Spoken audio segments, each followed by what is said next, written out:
「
笑顔の魔法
Stinger Core Wireless Plus 7.1 is a great choice, just under $100.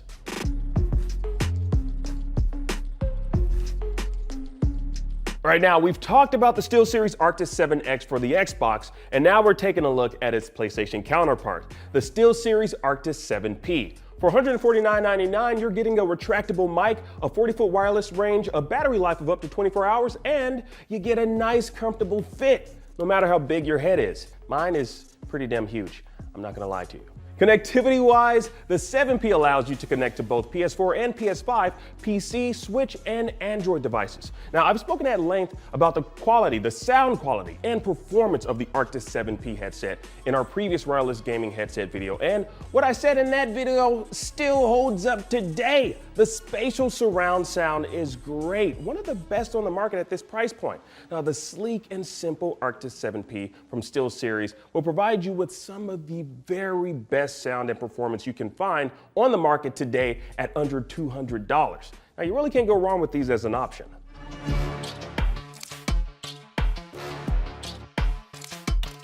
All right, switching these out now for the A50 wireless headset by Astro. Now, these come with a charging station allowing the headset to stand up on the magnetic base and will run you about $239. Now, with that price tag comes a lot of different features in the build. You got the swappable headband and ear cushions, the volume wheel, the EQ preset switch, a dedicated button for Dolby Audio, and of course, the power switch. You got to turn it on and off somehow, right? Yeah.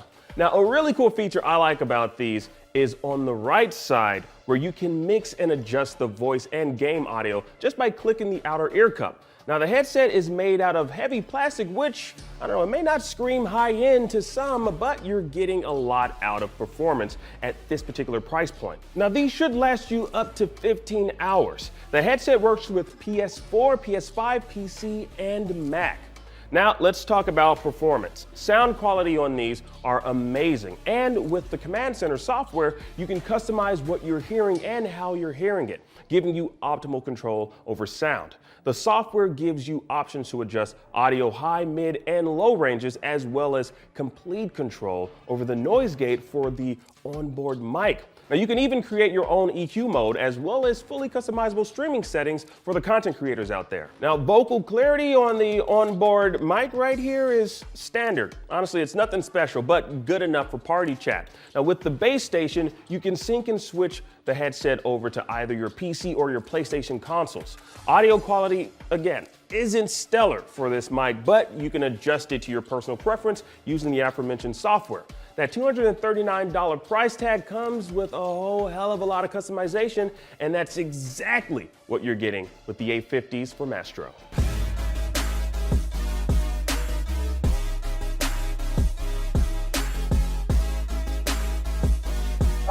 All right, so which is right for you and your needs? Now, I personally am rocking with the first party gaming headset right here, the Sony Pulse 3D. Now, you got a hidden microphone that provides you with noise cancellation. I mean, like, look, you can't even see it. You don't know where the mic is, but it's on there, trust me. You know, you have the ability to monitor your voice in-ear as well, which is great for streamers. There's a mute button, a chat/game feature, the power switch, an audio input jack, and a USB Type-C input for charging. Now, I also just love the simplicity of the build and its matching color scheme to the PS5. You know, I just love the low profile look of these. It's just beautiful. And you know what? The $100 price tag isn't bad either. But you know what? If you don't have that much to spend and still want a decent bang for your buck, you can grab the Cloud Stinger Core Wireless Plus 7.1 from HyperX. Now, if you're willing to invest a bit more, you can check out the SteelSeries 7P or the Astro A50s. All solid options that'll satisfy your wireless audio gaming needs. Just a matter of which one you got the money for. Now let me know which one you picked up or plan on picking up. Also, what are you currently using? I saw some interesting and vintage gaming headset choices from y'all that y'all are currently still using. Good stuff. Anyway, we'll be back real soon on IGN's Budget to Best.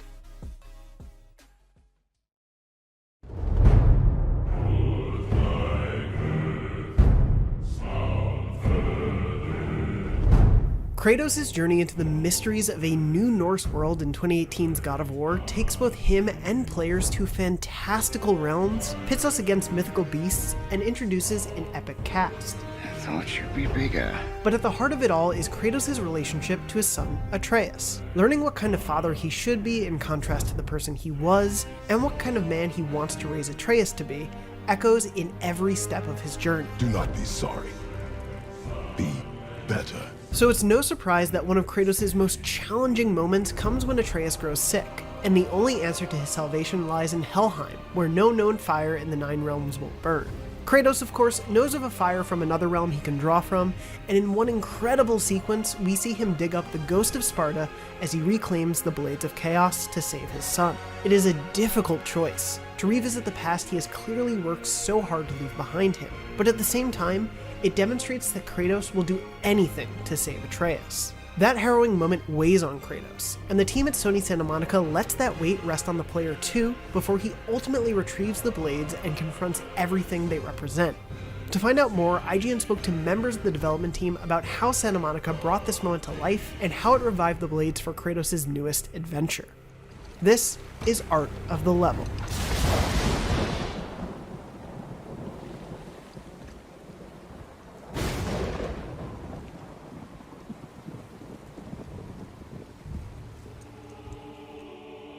Before we get to what that journey is like for Kratos, it's important to set the stage for what it was like for the developers. The blades are a surprise late into Kratos' journey, and according to art director Raf Grassetti, in the early days of the project, much of the team worked without even focusing on the blades or thinking they may even be part of the project. That allowed the devs at large to really focus on ensuring Kratos' new weapon, the now iconic Leviathan axe, got its due. But when work did begin on concepting the blades, the art team wanted to ensure they were retaining what fans loved about them, but also bringing them up to snuff with the rest of the work already done. Sweet Nana's nethers. What are those? Part of that work, at its purest, meant meeting the more realistic look of this new adventure. Kratos spent all that time trying to get rid of it, so we wanted to show that in the blades. But keeping it as iconic as we all know the blades, to be. So initially that was an easier task, right? Like just to take what was there and really just make it a little more realistic, work with the materials. It was a transition, for the franchise to be a little more realistic. So we had to play a little bit with proportions, but keeping it as close as the old ones. And we took a step back and broke down what was iconic about it as we were, Norsifying it, as we would say it, to really find what was iconic. Not wanting to mess with what wasn't broken, the art team did their best to enhance the look but retain the essence of the blades. Some of the changes they did make were aided by the work done on the Leviathan axe, as well as knowing how gameplay elements like upgrades and runes would affect weaponry. It is very recognizable. It's probably the most recognizable piece that we have, the mythologies. So we needed to keep that, but then also finding thematically what would make sense. For the blades, we started to explore a lot of the Jormungandr, the world snake, to come into the designs as we upgraded, because we knew that was an iconic element that we could use. As you upgrade the head of the blade, you see the snake come through, forming the Omega at the end, and that was kind of, the final touch where we knew we had something, and we knew it felt like, it was a proper way to take it into the Norse mythology and keeping it iconic.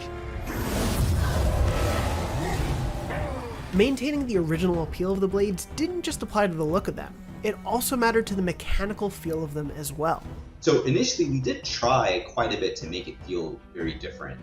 And I think when we saw internally the reaction celebrate the familiarity, I think we were much more accepting of, let's revisit this. Very important to make sure that we got the timing and the feeling and the similar frames, we're down to the frames, right? Because people will recognize the square triangle combo, using the shoulder buttons. We want to ensure that those things felt timing wise the same. So that was the first thing that we set out to do. We had more confidence that when we realized we were going to retread familiarity with the blades, we didn't see that as like a failure. We were like, it's good. Let's celebrate this kind of side of Kratos and this different style of game. And it helps pacing and variety, right? Like switching between the axe and the blades. In 2018, there's not a lot of mechanics in that game that really force you to switch weapons. One of the biggest changes the team had to account for in bringing forward the blades was one of God of War 2018's major differences: a lower behind-the-back camera angle. Bringing a closer, third-person perspective camera that's player-controlled really changed everything from the ground up. And the axe is just like the blades was for the old camera, the axe is our take on a weapon ideal for the new camera, right? And so all the decisions really are being made from the axe. Like early on in the game, we knew that we wanted to make an axe pretty early. We knew that we wanted to introduce throwing because we want to take advantage of the camera perspective. But we also had the blades in the background, right? And we're like, well, the axe is the main thing to design the game around, but we're gonna have to figure out how to get these blades in this game. There was a whole period where we were thinking that modernizing the blades meant actually not having them get thrown out with the chains, but actually having them only be in hand, like knives, essentially. We thought that would be a twist. It would kind of work with the camera. It would be much more similar to the axe in terms of, the range that you would be able to attack with, a little bit closer, of course. And we had tried all of this work with it, and it just didn't get the appeal. It just didn't really land. When the team returned to the blades and their attached chains, the internal reaction made it clear this was the way to go. And the road toward making the blades feel familiar mechanically went on. Going back to the issues of the camera shift, that sense of familiarity had to also apply to the way Kratos was animated while swinging those blades around. Now the perspective was going to be from behind Kratos. You were not going to see them from every angle how you saw the blades before.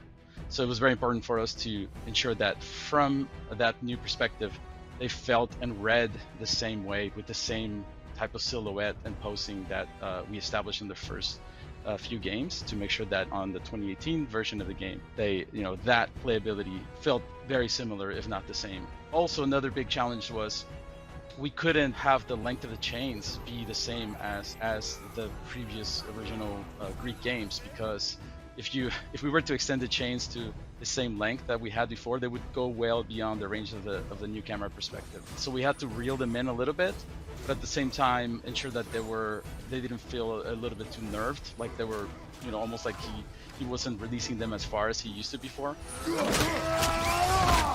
The chains even need to be considered from early art concepting phases, in a way players might not automatically assume.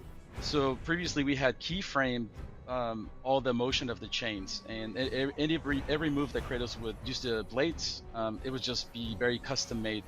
Every single chain was like hand animated, but this time around we wanted to introduce a little bit of a blend. So while a lot of them are very custom made as far as how the chains move and bend, we did have to employ a lot of physics and reach a nice sort of middle ground between using the physics engine and blending in and out of keyframe animation. We do have some moments in which you actually get to see the slack of the chains coming from Kratos' wrists and going back into the blades. And that is like physics driven, as Kratos runs on the screen, you see them kind of, moving around on their own and reacting to what the player's inputs are, versus us trying to keyframe all that. That would just not be possible. The physicality of the chains was explored on the gameplay and engineering side, and for a time, the team tried some experimental ideas with how the blades and their chains might work. Initially, there was a lot of excitement behind the chain sim. Simulation in general is something that always gathers a lot of excitement because it looks really cool, and whether it works for gameplay or not, that's what we have to decide. But at that time, there was definitely some ideas that we were looking at with leaving the blade out there, throwing it and leaving it out, and actually walking around and having the chain, like, could you clothesline an enemy? Could you, just again, ways of leaning into the physical side of the blades. While there were cool ideas in play, the team ultimately decided to focus on what the blades were known for, rather than trying to reinvent the knife. There was a lot of experimentation with that kind of enemy manipulation gameplay. Honestly, there wasn't a lot of success that we found in doing that because so much of the game, as I mentioned before, is relying on camera and facing. We kind of decided that, if we're going to put our effort into anything, given the time and resources we have, let's try to deliver the familiarity of the blades that people remember more than anything else. But playing to that familiarity wasn't a burden.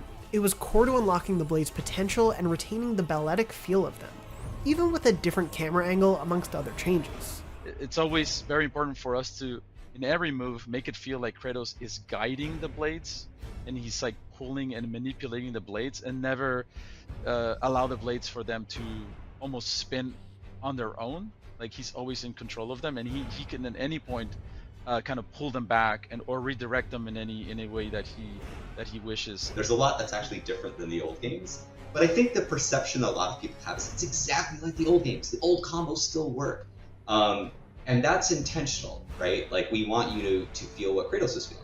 Representing the past but bringing it into the now, the Blades not only reflected the series' history, but showcased all the incredible work that had been done to modernize the franchise but still honor its history. The Blades' specific place in the journey allows the story to do just the same.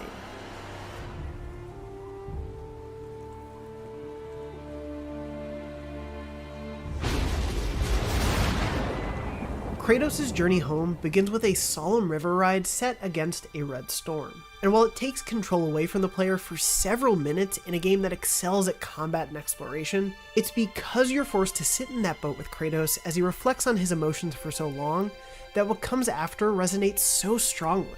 That sequence underwent a lot of careful planning, but also a lot of iteration. We wanted to make sure we reach a good balance of the build-up, right? We wanted to make sure that there was the anticipation and the build-up to the big reveal, but at the same time, make sure that it wasn't, it wasn't too much. That planning went into the practical filming of the scene as well, both from those performing the camera work and from Kratos' actor Christopher Judge. And I do remember the day that we shot that on stage with Chris. He did an amazing job because, Corey just talked to him and had a conversation about what it means for Kratos to essentially dig up his past and go retrieve these blades that mean so much to him. He really did a great job of communicating it through without any dialogue, really, like what Kratos was going through.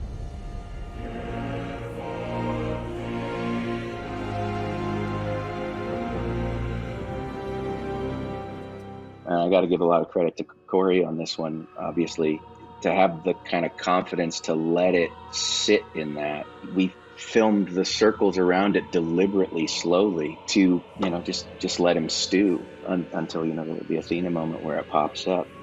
I think the tough thing was not rushing it from either the person holding the camera and walking around him and not feeling the need to rush it, and just getting the buy-in from people who want to get back on the buttons. The length of that boat ride also serves a somewhat meta function for the player as well. Those who know Kratos' history and backstory probably have a pretty good idea of what iconic weapon will do the trick.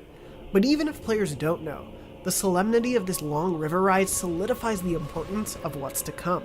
Having that boat ride was a way to show those players who, seeing the blades, they may recognize it because they're kind of iconic to Kratos. If they knew anything about Kratos or PlayStation in general, they could recognize it. But having to watch Kratos go through that boat ride and all that leading up to it shows that even if it doesn't have that same hook to them because they didn't play the old games with the blades, they could see that it was really powerful to Kratos.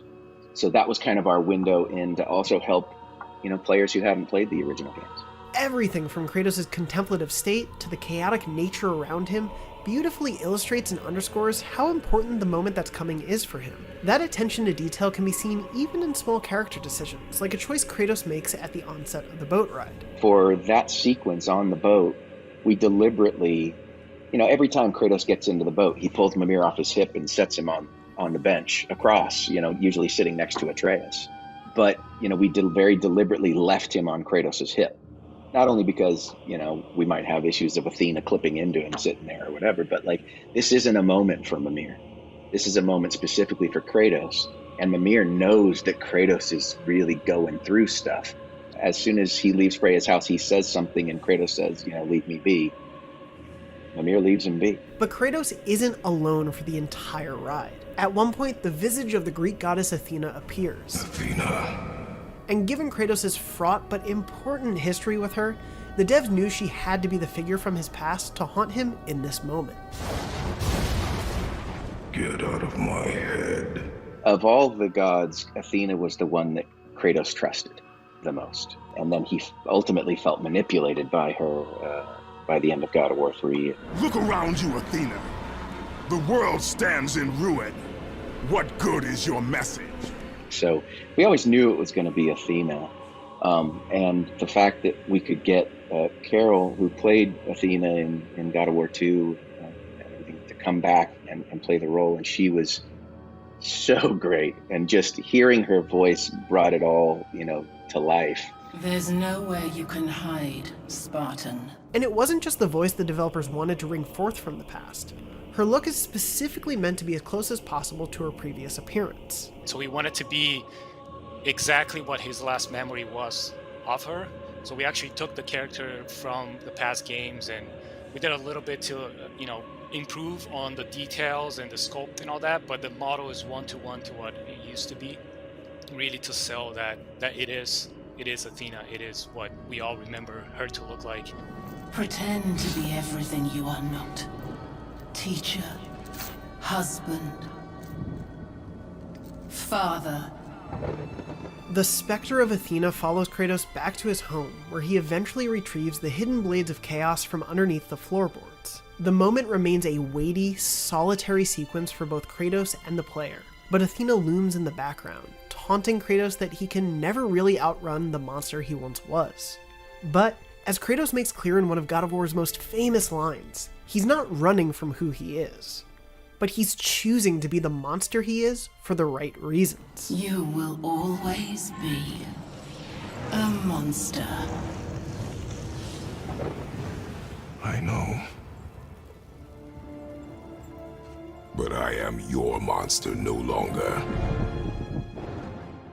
Being able to drop that line of "I'm your monster no longer," that moment, that was when we really felt like we had the scene, was that line, because Kratos has gone through a lot, right?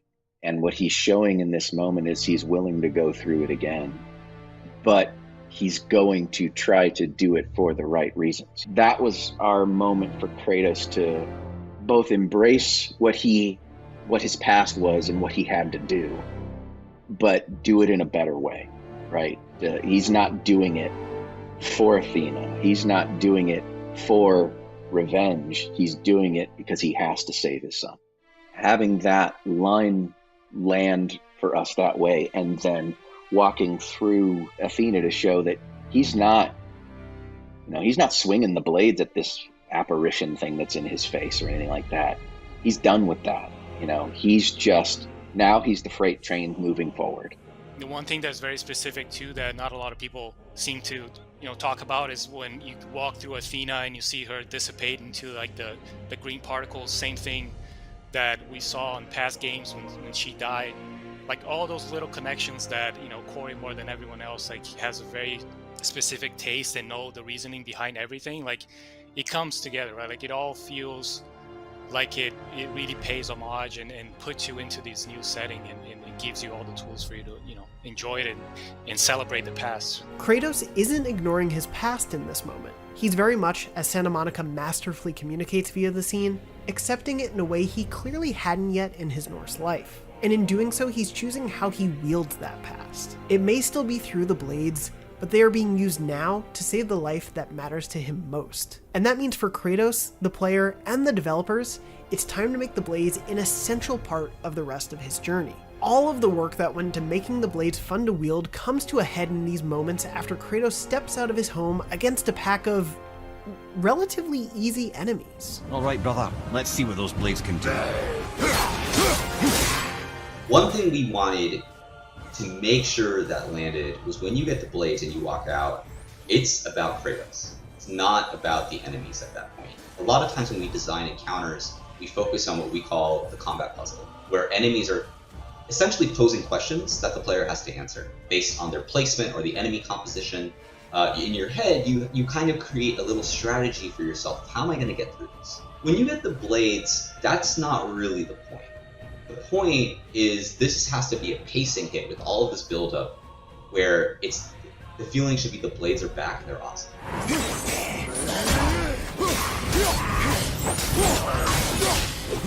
Up to this point, these enemies have been a little bit tougher, even with the axe.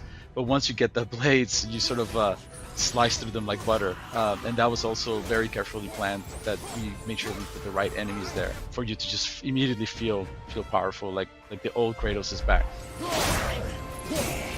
They're frost enemies too, and so what better way to celebrate the blades than to let the player tear through them with fire? But there's actually a secret joy that many players have experienced after this initial fight, and it's one the developers anticipated and hoped for. The real moment of joy and kind of disbelief happens at the end of that fight, where there's a little pop-up that comes and it says, upgrade your blades in the skill tree, and you're like, wait, what? Because people just think that, oh, it's a set piece, it's not real. Then you go and you open the menu, and then you see a skill tree. It may seem funny that a skill tree could cause so much delight, but it really does, because it makes clear the blades are going to be a permanent part of the experience. Though it's late in 2018's story, you're going to have the chance to upgrade and unlock new skills for these beloved weapons. I know from quality. And them special. But because of that late arrival, the developers didn't want to stop players from having fun with the blades immediately. Because we could have done something where like, oh, really at the end you unlock the blades as you know them, right? And could have taken a more conservative approach. But again, the value of that moment of just the blades are back is just so powerful that we did decide for the blades to really put a lot of these big kind of fundamental blades-like moves front and center.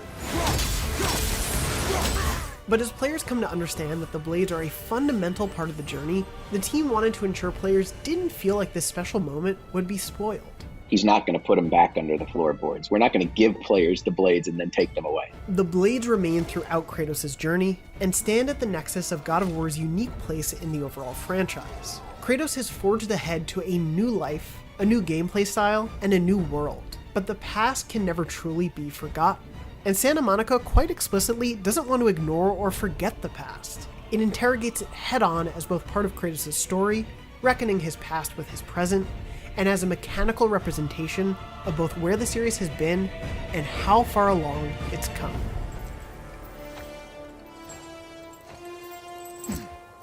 Thank you so much for watching our latest Art of the Level. For more, be sure to check out our Art of the Level focused on Ghost of Tsushima's opening title card, as well as The Last of Us Part 2's Rat King boss fight. And be sure to let us know what game you'd like to see us dive deep into next.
PlayStation.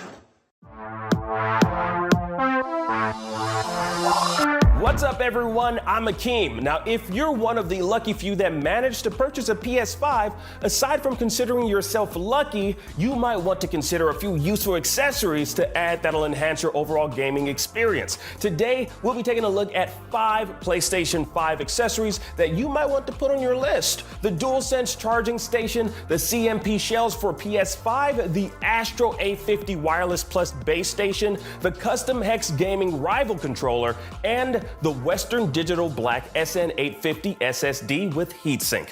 We'll break them all down for you in our latest episode of Budget to Best.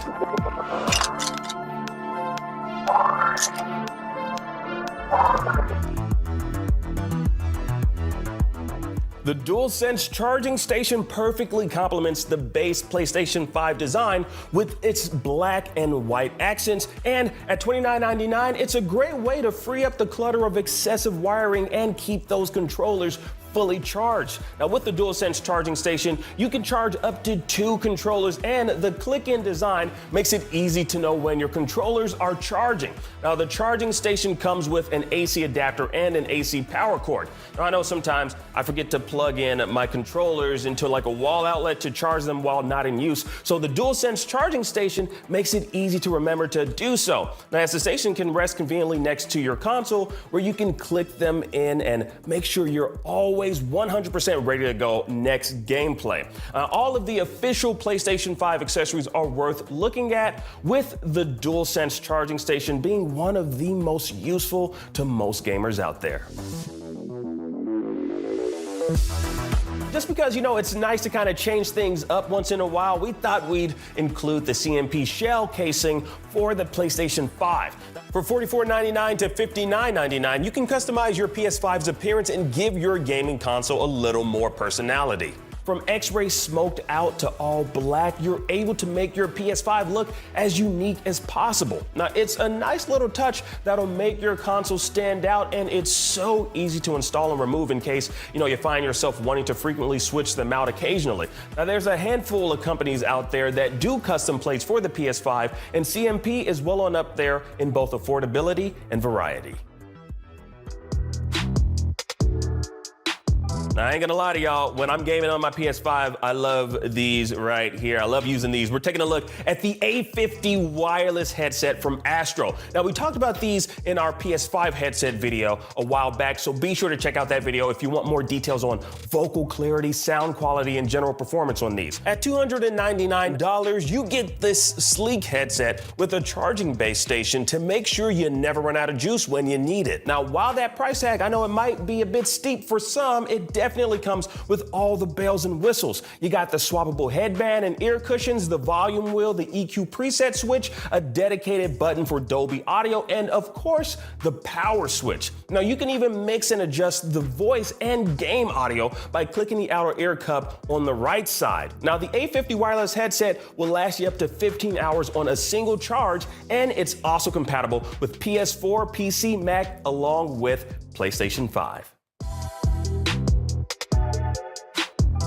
Now, Xbox owners might be familiar with their Design Lab and the Elite controller, right? Well, there's nothing similar officially on the PlayStation side of things. That's where third-party companies like Hex Gaming step in to fill that void with their rival controller. Now, the Hex Gaming rival controller manages to take the already established design of the DualSense to the next level by taking an actual DualSense controller and tricking it out with customizations. Like, they literally pimp this bad boy out. Coming in at around $199.99 to $275.99, depending on your customization choices. Not only can you customize the look with numerous skins to choose from or your very own design, but the feel and overall behavior of the controller is at your disposal. Now you have quite a few thumbsticks to choose from, and the most valuable feature that really steps things up: the customizable rear buttons. Yeah, now you can reassign any other standard control to give you that additional edge while gaming. Now it's definitely a premium accessory, but well worth the money for those advanced and adept gamers. I know this next one is gonna make a lot of y'all excited. The PS5 finally added expandable storage, which is great news and means those larger game installs will benefit from this particular option. Now, the very best SSD for gaming on the market right now is hands down the Western Digital Black SN850 SSD. Now, the pricing may vary depending on which one you opt in for. Now, they come in either a 500GB option or a 1TB and 2TB option, with the latter two also having a heatsink or no heatsink selection for you to choose from. Now the prices will be displayed on the screen for each. Now no matter which one you manage to get your hands on, you can expect the drive to perform at a very, very speedy pace. Now it can hit a sequential read speed of 7,000 megabytes per second, due in part to the bandwidth granted by its PCIe 4.0 X4 connections. Now the one we received came with all the tools you need to properly install the internal SSD, making it a very, very easy and simple process. It also includes its own heatsink so that you're able to maintain maximum performance. And there you have it, the DualSense charging station, the CMP shells for PS5, the Astro A50 Wireless Plus base station, the custom Hex Gaming rival controller, and the Western Digital Black SN850 SSD with heatsink. Great items to put on your wish list if you're on the market shopping for some new PS5 accessories. Hopefully this list was helpful to you, and definitely comment below which of these items you already own or plan on getting.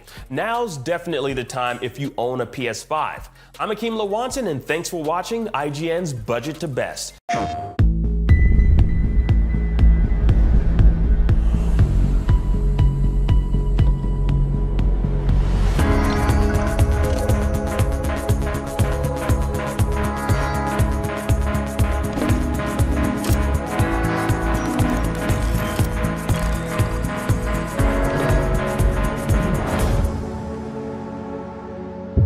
PlayStation.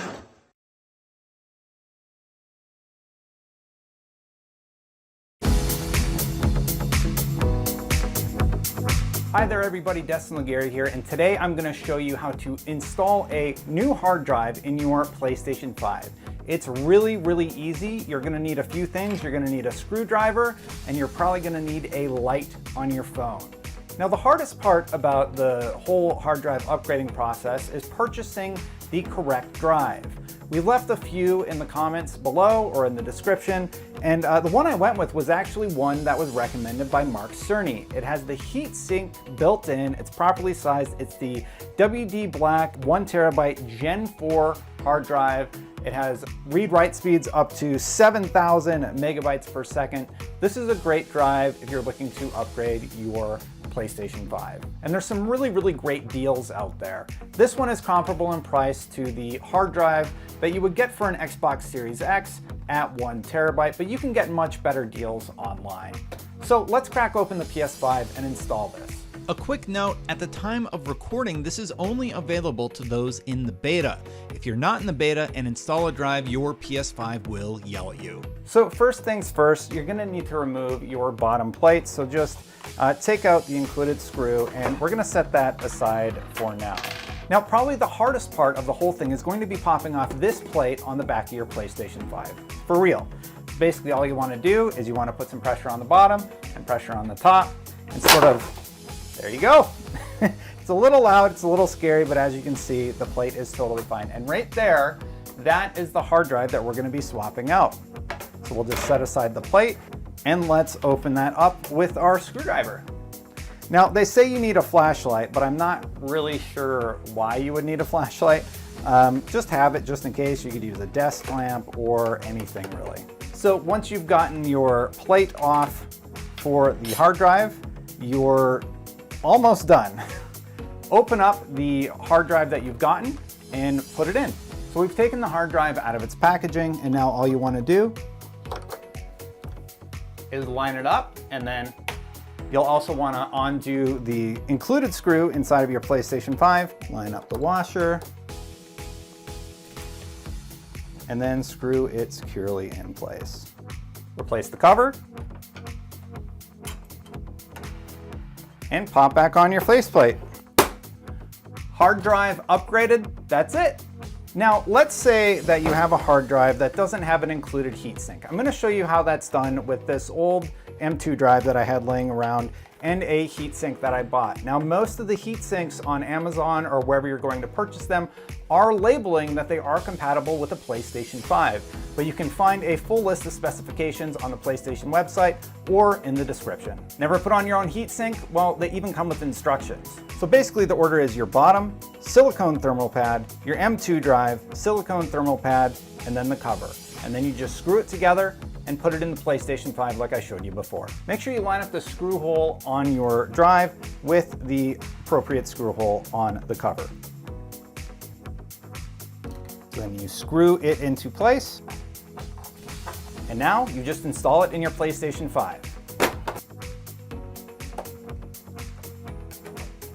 There we go. Be sure to check the description for a link to various hard drives so you can pick the one that works for you. And yes, I know some of you eagle eyes out there probably noticed that was a 960 EVO. You would want to get the 980 M2 drive. Okay, so now that we have the hard drive installed, let's see what that looks like on the PlayStation 5 menu. Right now, if you're in the beta, be sure you've downloaded and installed the beta system software before adding your new M2 SSD to your PS5.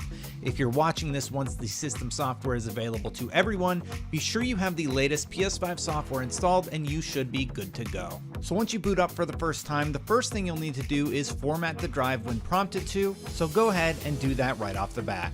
We found that when transferring a 55GB game like Returnal to the new drive, it took 43 seconds. It was very, very fast. But when transferring it back to the built-in PS5 drive, it took 4 times as long. However, the loading times are identical for both drives, which is amazing. That's it. Look, if I can figure out how to do it, I'm sure you can. Open your PS5, pop in that new M2 drive that you like, and get to gaming. Thanks for watching, everybody. For more on all things gaming, keep it right here at IGN. Now, if you're looking for expansive storage for the PS5, you're going to want to install an additional SSD. And not just any SSD will do, though, since the PS5 has some pretty hefty requirements for what drives will work when expanding your storage. First, it has to be a PCIe Gen 4 M.2 NVMe SSD with a sequential read speed of at least 5,500 megabytes per second. Now, secondly, it has to have a heatsink in order to keep it from overheating. Now, we've talked before about the Western Digital Black SN850, which has for a while been our top choice for adding some extra storage to your system. But today we're talking about the Corsair MP600 Pro LPX, a new challenger to that crown and quite possibly the best SSD you can buy for the PS5. In today's video, we'll be discussing the benefits of the Corsair MP600 Pro LPX, benchmark a few games to fully test out its capabilities, compare it to the WD Black and the stock PS5. Now let's load up and get started. Now the Corsair comes in a few storage options. The one I have right here is 1 terabyte, but you can pick up one that has 500 gigabytes, 2 terabytes, or 4 terabytes with pricing varying on each. Now those are massive and you'll find it well worth it for those larger game files. Now the Corsair can reach speeds up to 7,100 megabytes a second sequential read, 5,800 megabytes a second sequential write with PCIe Gen 4 technology. Now this is great for those larger game files, as I stated, and surpasses the PS5 speed requirements. The actual SSD has a pre-installed aluminum heat spreader, which is important since, as we mentioned, a heatsink is required for any SSD you install in the PS5's M.2 slot. Now for the most important part of the video, benchmarking a few games to see how the Corsair stacks up. Now we'll be putting the Corsair MP600 up against the stock PS5 SSD and the WD Black SN850. Now we'll have the comparisons for each up on the screen for you to see how it all breaks down so you can compare for yourself. Now as you can see here, the Corsair MP600 is able to match the Western Digital SN850 and the stock PS5, meaning both SSDs would be a solid choice for expanding your storage while maintaining the PS5's impressively quick loading times. Now the MP600 loaded first while fast traveling in Miles Morales, as you can see here. To be quite honest, the load-in isn't that noticeable across the board, only very slightly when comparing. With everything we just showed you for the Corsair MP600 Pro LPX, we'd love to know your thoughts. Now the Corsair is 7,100 megabytes a second, 5,800 megabytes a second read-write speed versus the WD's 7,000, 5,300 read-write speed. So while the boxes and each SSD's respective websites, have these numbers to show you, there's really not a noticeable difference between the read-write speeds while booting up and actually playing games. Now that means it all comes down to price, and at $154.99, the 1 terabyte Corsair is a little bit cheaper than the 1 terabyte SN850 with heatsink. Now, in other words, a cheaper price tag for equal if not slightly better performance, which is why the Corsair MP600 Pro LPX is IGN's recommended PS5 SSD. Regardless of which one you go for, you're getting larger storage space for your continually growing library of games, and that's always a benefit to the PS5's limited storage space without. Now, if you've upgraded your PS5 to this or another SSD, please tell us about your experience. And for more on tech, please check out our PS5 accessories video. And for everything else, keep watching IGN.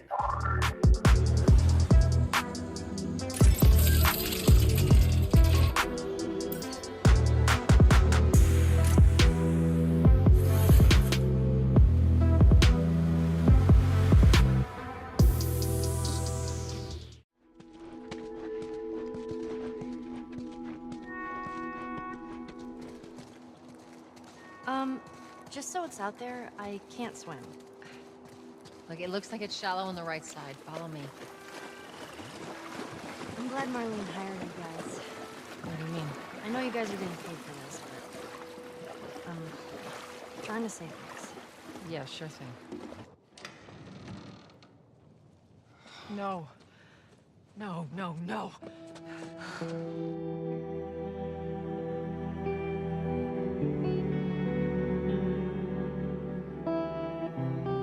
What happens now? What are you doing, Tess?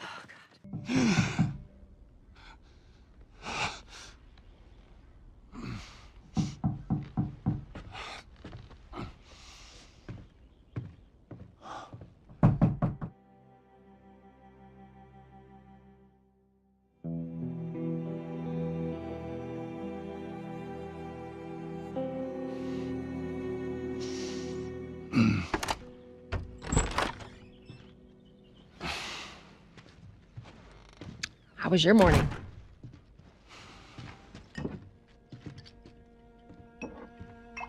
Where were you, Tess? West End District.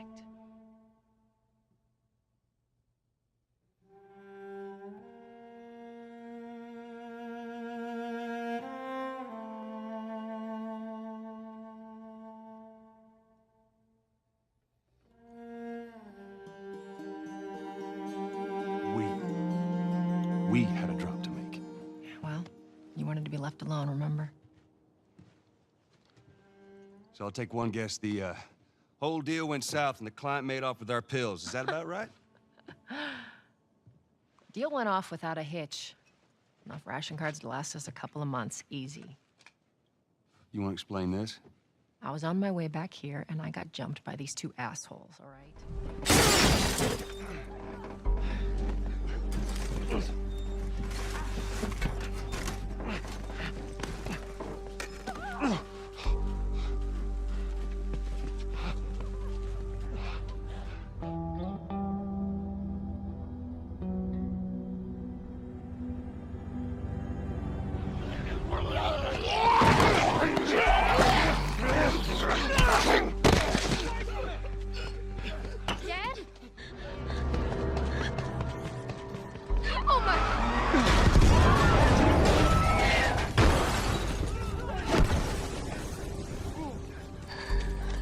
We're on fire. Don't look, Sarah. We're almost there, baby.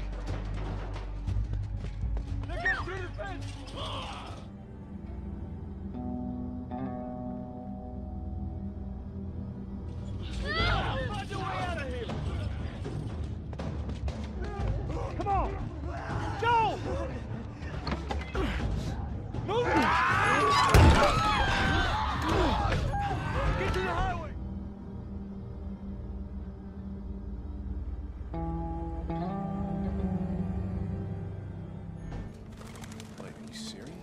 I got served the damn papers this morning. I've been selected for outside work duty. Oh, that's such crap. Soldiers are supposed to handle the outside. I'll make sure to tell them that.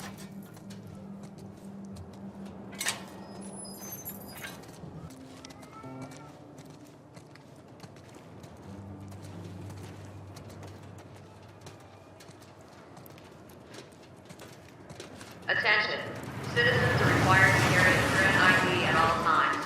Compliance with all city personnel is mandatory. Look at that. Ration line hasn't opened yet. Must be running low again.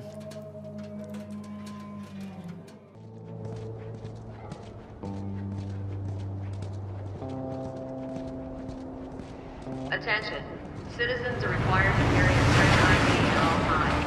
Compliance with all city personnel is mandatory. Look at that. Ration line hasn't opened yet. Must be running low again.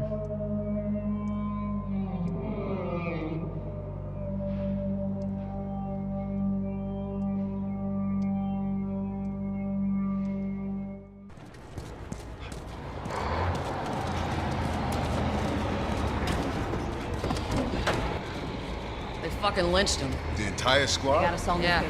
Way They I shouldn't heard give it, us they any lined them up static in the up there. street and cut him up. Let's play cool. Drive on through.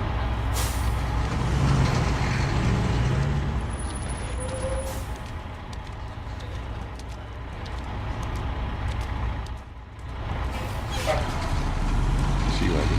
There you go. What's your business here? Got the day off. Visiting a friend. All right, move on through. Thanks.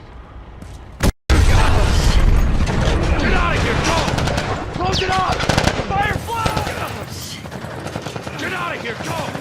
Close it up! Get out of here, go! Close it up! Fireflies! Fucking shoot 'em! They're running! Come on. Let's go. Come on. Must clear the surrounding area immediately. Attention. Checkpoint 5 is now closed.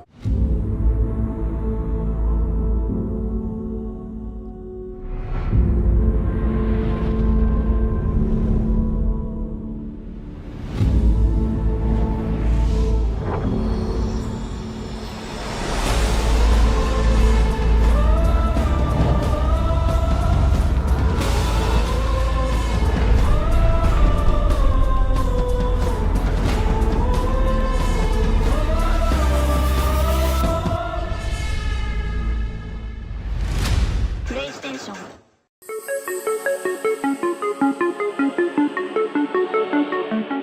What's up, everybody? Damon Hatfield here with Brian Altano on the show floor at Gamescom with some breaking news. PlayStation has announced, PlayStation, which is not here, by the way, and now we know why. PlayStation has announced it is increasing the price of the PlayStation 5 in certain markets. The price is going up, which is pretty unprecedented. The console that you can't find anyway is going to increase in price. So here in Europe, it's increasing by 50 euros. In UK, by 30 pounds. Japan, 5,000 yen, about 50 bucks. Australia, it's increasing by 50 Australian dollars. The price is also going up in Mexico and Canada. However, our home country of the United States is being spared for now. Yes, so we saw this happen with the Meta Quest 2 recently, or Oculus Quest 2, as I'll call it forever. And we didn't really think that was going to come over to, proper video game console world, but here we are. So nothing from Nintendo yet, nothing from Xbox yet on price increases, but this is a pretty big jump. Like, this is kind of unprecedented. We've seen video game consoles go down in price over the years. We've seen price cuts forever, but we've never really seen a price increase like this. So let's actually get into why they said that's going to happen. Here, I'll pull it up. Okay, pull it up, Brian. Okay. The global economic environment is a challenge that many of you around the world are no doubt experiencing. We're seeing high global inflation rates as well as adverse currency trends impacting consumers and creating pressure on many industries. Based on these challenging economic conditions, SIE has made the difficult decision to increase the recommended retail price of PS5. While this price increase is a necessity given the current global economic environment and its impact on SIE's business, yada, yada, yada, our top priority continues to be improving the PS5 supply situation so that as many players as possible can experience this wonderful new price increase. I added that part at the end, but that's where we are on this. So the PS5, like Damon said, incredibly hard to find already, getting a little bit easier. Now it just got more expensive. So this actually puts Xbox in a really interesting situation because now the Series X is priced a lot more competitively, and the Series S feels like the best value in next gen even more than it ever did. Right. So because of inflation, Sony is passing on their extra costs onto you, the consumer, in the select markets. And Sony has just made Xbox Series X the cheaper next-gen console alternative. Yeah. Meanwhile, the Switch is just still crushing it. But I want to say thanks, Sony, passing those savings on to us, because you and me, we both run billion-dollar companies, so we can afford it, right? No, this sucks. This sucks for consumers. It sucks that Sony was kind of forced a hand on this. Like, obviously, the world is in a weird place right now. Everything is more expensive. Everything is harder to get. So this is just the reality of it. But I wish they had kind of just shielded us from all that, you know? Yeah. One would think a large company like Sony would be able to take on the extra burden, but I don't know. These are unprecedented times. This news is just breaking right now. We'll continue to follow the story here at IGN. Stay tuned for more from Gamescom. Yeah. Oh, and I don't know, maybe throw a game code or two in there in the box and throw in some free God of War Ragnarok. See how we feel, you know?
俺たちはこの世に存在するべきではない。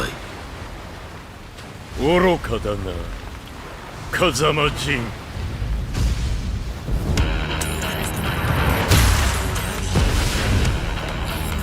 ファイト。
It's official, Tekken 8 is coming to the PlayStation 5 console courtesy of our battle-hardened friends at Bandai Namco Entertainment.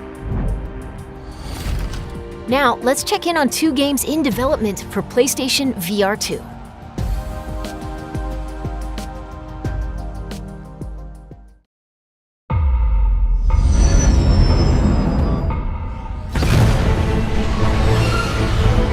The story I was telling, it was about a certain droid repair tech who had no business getting into this kind of trouble. But there they were, standing against evil wherever it popped up. I think there are a few new items on the shelves that might catch your eye. The locals can be a little rough on tourists, but it's nothing you can't handle. The first order on Batu. Surely we can count on you now. Oh, hello, my friend.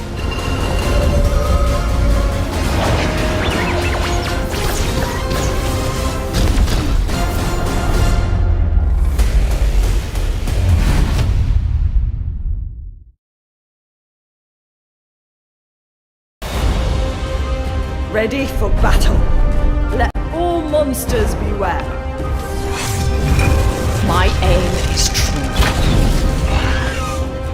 Taste my steel. I call lightning! Kogdura Palerfortson! Bullseye. Go back to the abyss! Next one, dear. That! You will be destroyed! I summon fire!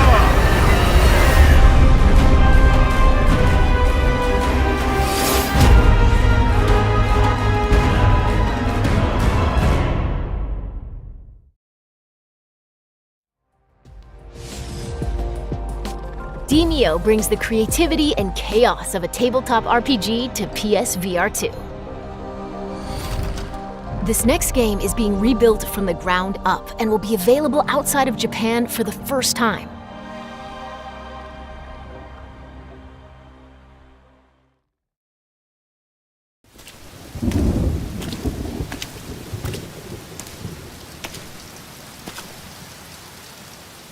不思議な話もあったもんやな。時代を動かすはずの男が時代遅れの男に切られ死ぬ。しかもこの世に存在しないはずのもう一人の自分に切られることになるんやからな。なあ、坂本龍馬さんよ。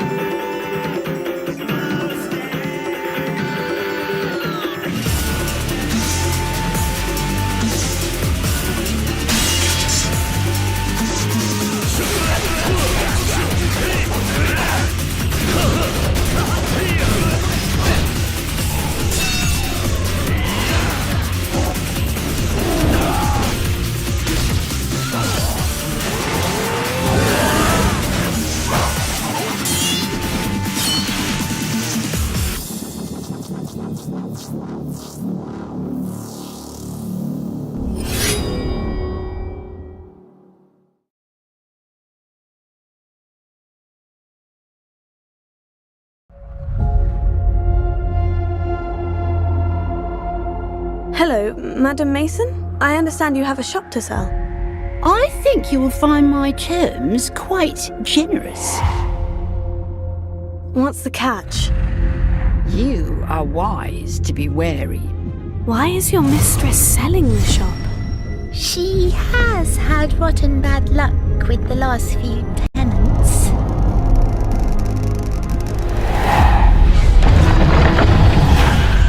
Those who came before you just could not seem to escape the darkness. Will you?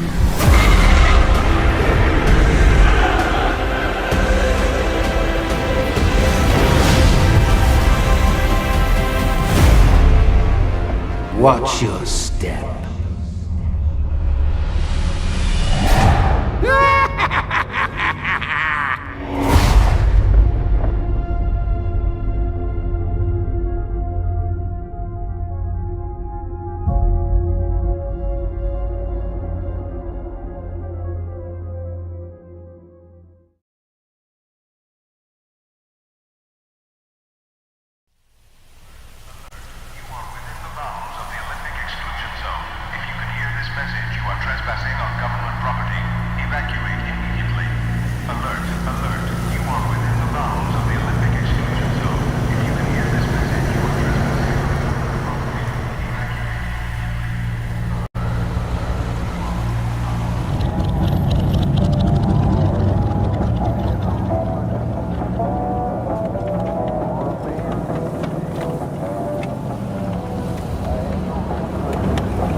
Warning, an instability front is approaching. Take immediate shelter in a stabilized area. Locations impacted include sectors Delta and Echo.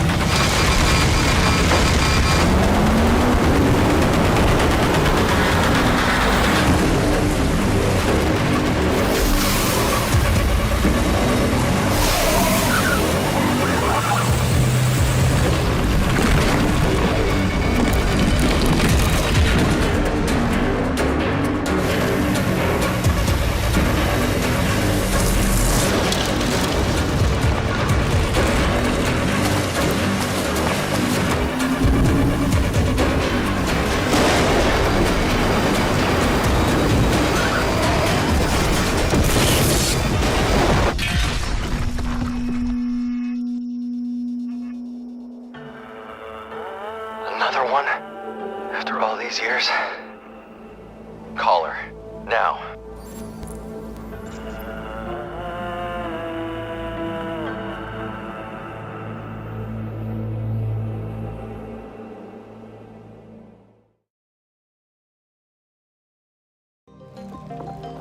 Survive a ride from hell in Pacific Drive, the debut game from Ironwood Studio. Up next, let's check in on PlayStation Stars, a loyalty program rolling out soon.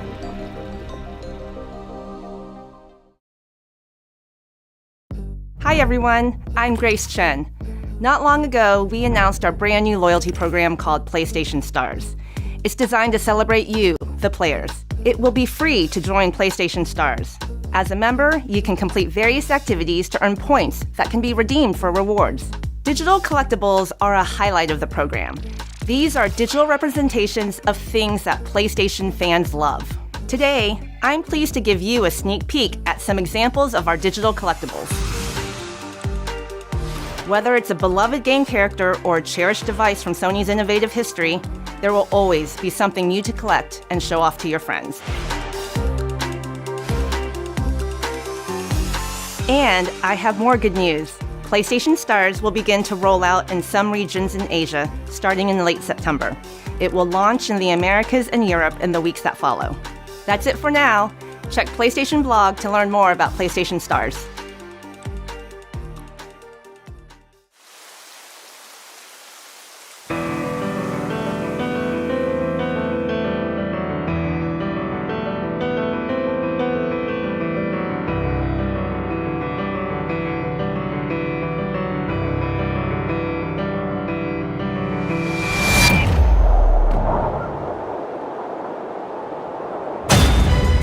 成功。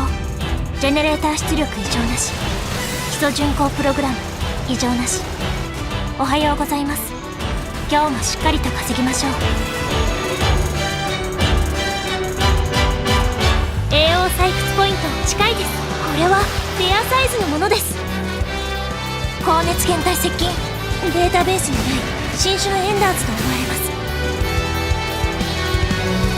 所属不明機よりロックオン。緊急迎撃システム起動。強敵ではありますが我々の本気を見せてあげま。高エネルギー反応。対象から攻撃来ます。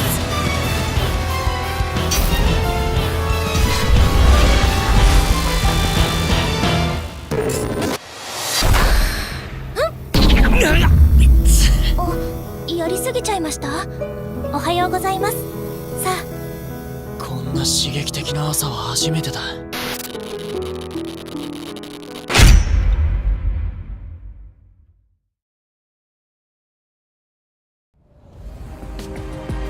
These next two intense action games are PS5 console exclusives. Let's take a look.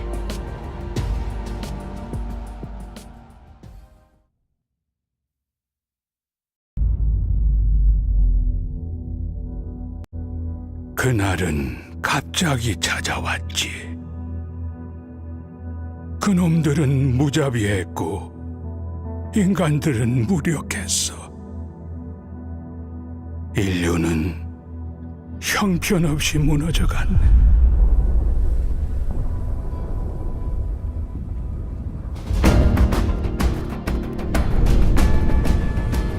자이오니아, 버려진 자들의 도시지. 전성기에는 10만 명 이상이 살았던 곳이야. 와, 황무지 아래 건설한 도시라니.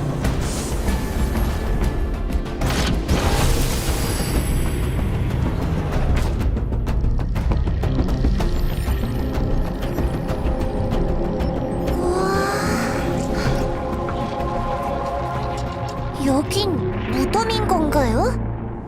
아니, 이곳의 주민들은 에너지 고갈로 잠들어 있는 거야. 이대로 간다면 영원한 어둠뿐이지. 이봐, 우리를 도와줘. 조심해! 리스팅되지 않는 네이티브야. 아담, 뒤로 물러나!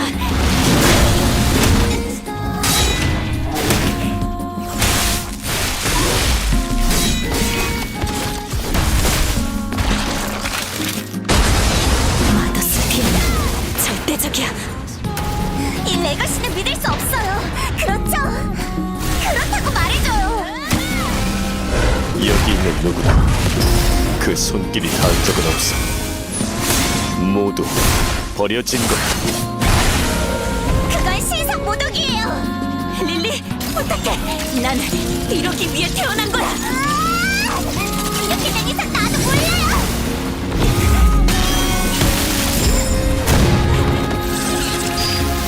고용리의 천사여, 이번에는 우리를 구원할 수 있겠는가?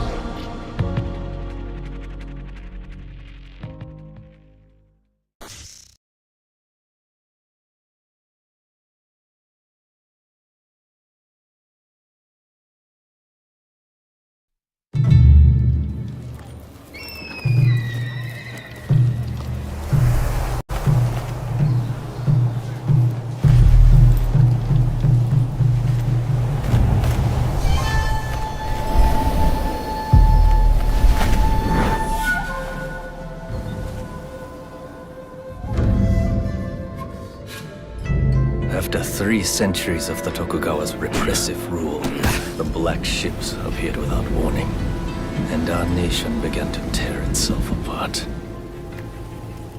Those who cleave to the past, those who embrace the new, and the Ronin, a warrior free of all masters and bonds.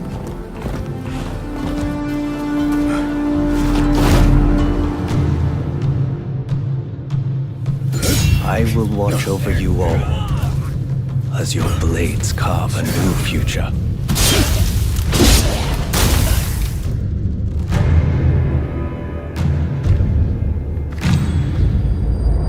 Your time has come. Rise as one.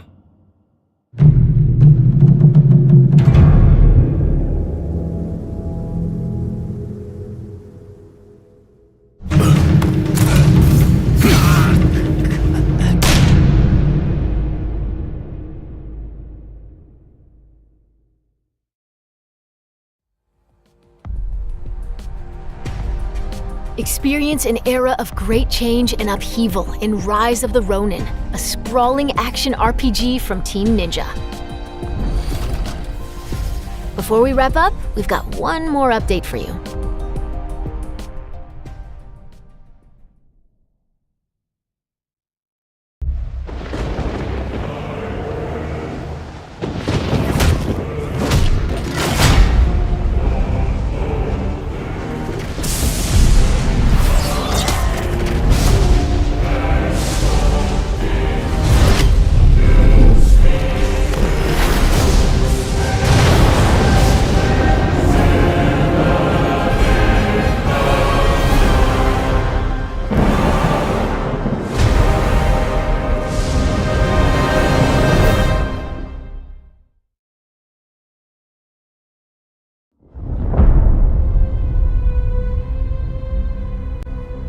Everyone keeps secrets.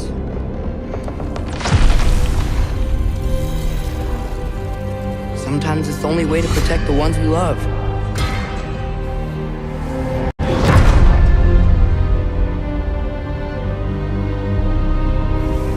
I know you. God Killer. What is it you want from me? Is it a god of war you came to find? You don't really want war, do you, Kratos? All that blood on your hands? On your son's hands? What is it you will not tell me? I can't talk about it, but I just need you to trust me. We follow your every whim. But you don't believe in any of it. And still I follow. Because all that matters is that you are safe. But that's not all that matters. Who's keeping you safe? I do not need you to protect me. You sure about that? Pretender God! For the old father! Death can have me when it earns me.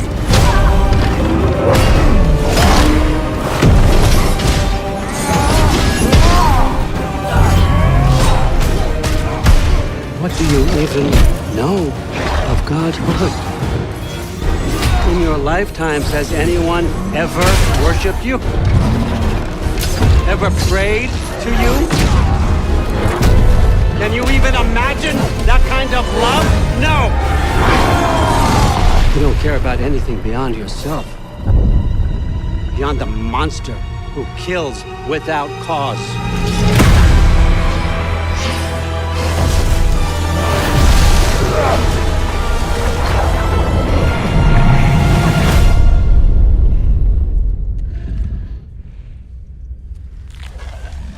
Fate only binds you if you let it.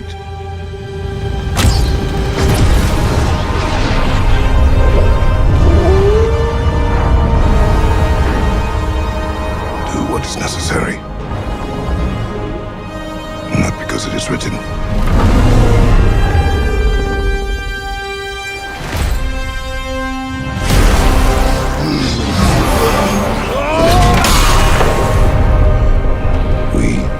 Make our own destiny.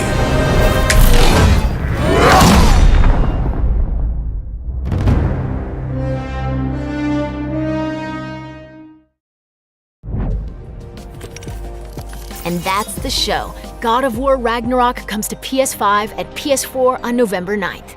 See you next time!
What's up, everybody? Welcome to Podcast Beyond, IGN's #1 PlayStation podcast. I am your host, Mark Medina, and I'm joined by John Davison. Hello, how you doing? Jada Griffin. Hello, everybody. And Brian Altano. Beyond!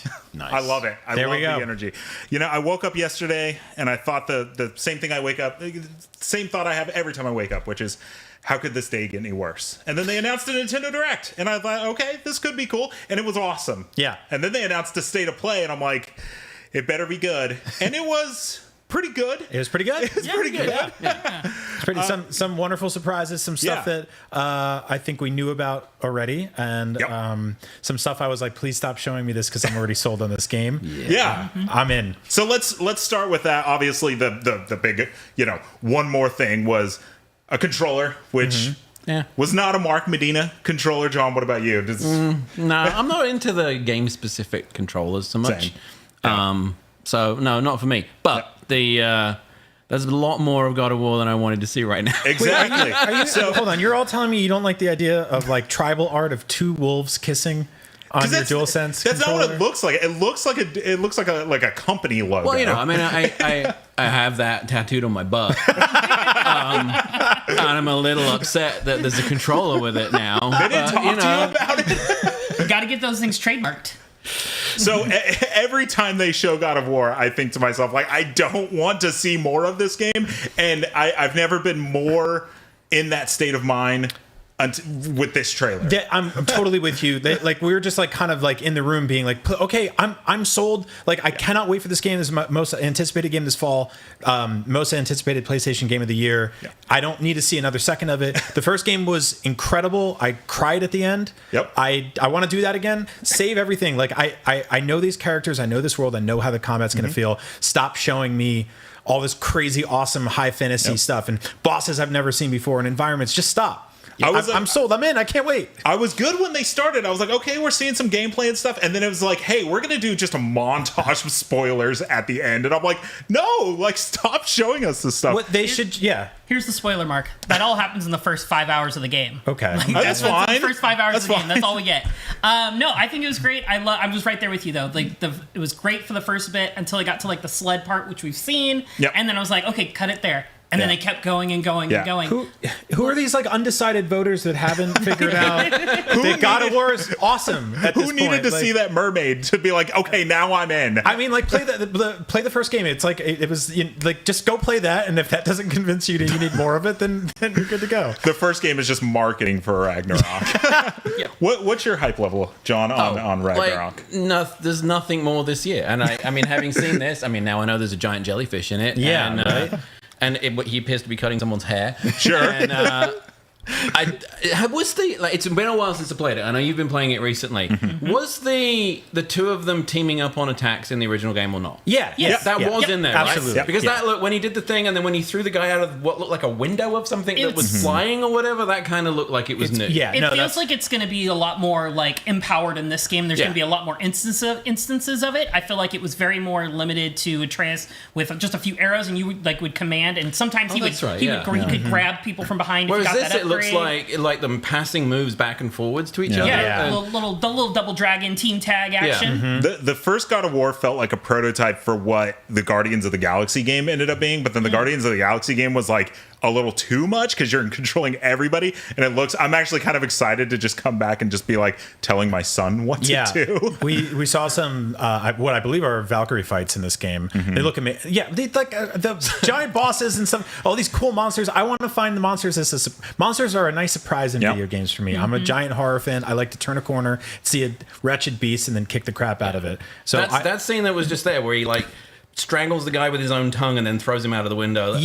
Actually, after we just said that, it was spoiling it for us, we're showing it again. Yeah. Well, I mean, hey, we got a show to do. I think the big thing for me that was the most exciting for me was when he grapples and goes straight into a combo. That is so cool because like there's so many times in these action games where it's like, okay, you can traverse and then land and start your combo, or you just a combo. You don't usually get to blend those two as fluidly as it looks. No, there. totally. And can we pour one out for that blood smoke monster that was born with like a weak spot rune on its head? Sure. Like, it's just they're always born with a weak spot. I love this part too, when Atreus unlocks his fire arrow, Ocarina of Time. This is Hylia. This is Lake Hyla. This is where they're at. I love like he turned it from day to night doing that. Like it's incredibly cool. Again, completely 100,000,000% in on this game. It looks stunning. The more we see of it, the more I love the like vibrant color, high fantasy, almost like vintage heavy metal style look they're giving to it, and not like the music genre, like the old old comic book animation stuff. I love that. Like I feel like the recent Thor movies dipped into that a little bit, and they're doing it here. But it's also gritty as hell and. I almost said grounded. I don't want to know if you want to call a game like this grounded, but what I loved about Kratos completely in the last realistic. This all happened was just how heavy the combat felt, and I'm excited to bring that back. I don't know. I don't know what to say. It's like I know that like when it comes to marketing, they have to show this game, right? Like not everyone's as tuned in as we are, as like always just being like we're good. Somebody's got their PS5 and they're looking for their big fall game, and they're like, cool, God of War. But like part of me is like, it's always like the downside of like having to cover these shows. It's like, I don't want to watch these. We did this show a couple months ago after the State of Play, and we talked about how what we kind of predicted for around this month right now, this era specifically, was that we would get like a God of War focused State of Play. Right. And we didn't. Yeah. We just got God of War as a treat at the end of a State of Play that we were going to watch anyway, and they just spoiled a bunch of stuff for us. Well, it's okay. The biggest question is okay, so for one is we got a State of Play halfway through September. Do we still is this the showcase? Are we not getting a showcase? Or do you guys do you think, I feel like that State of Play for God of War is still coming? You think so? I do think so. I think this is it. It would be I don't know. It's like they did one for Horizon. They did one for Ghost of Tsushima. It seems like that's just kind of their trend. So I would love for this to be it, but the game still has. I don't think we're going to get a God of War. We might get some teasers of things that are coming next year. There's a lot getting slammed into Q1 next year. Yeah. And I think there might be here's what's next. What I think's interesting about this one is we're finally getting to a point where just about every game in that presentation actually looked like what we thought next gen games were going to look like. Right. Like the God of War, so much more impressive than everything else, but now it's starting to deliver on the promise that like. I feel like we've been waiting 2 years to really see what the PS5 can do, and like now we're getting more than a glimpse of it. And can we pour one out for the base PS4s that have to run that game? I know that's going to hurt. That's going to hurt. Loud. The game looks awesome, and it's still your PS4 Slim is going to be able to play that game. I know that console is like 14 years old at this point. It's just going to be like it's going to be oh man, it's going to be chugging. But speaking of games that like. I don't know. I thought looked really, really awesome. Rise of the Ronin. Team Ninja. I was like, I'm sitting here watching the trailer and I'm thinking, don't compare it to Ghost of Tsushima.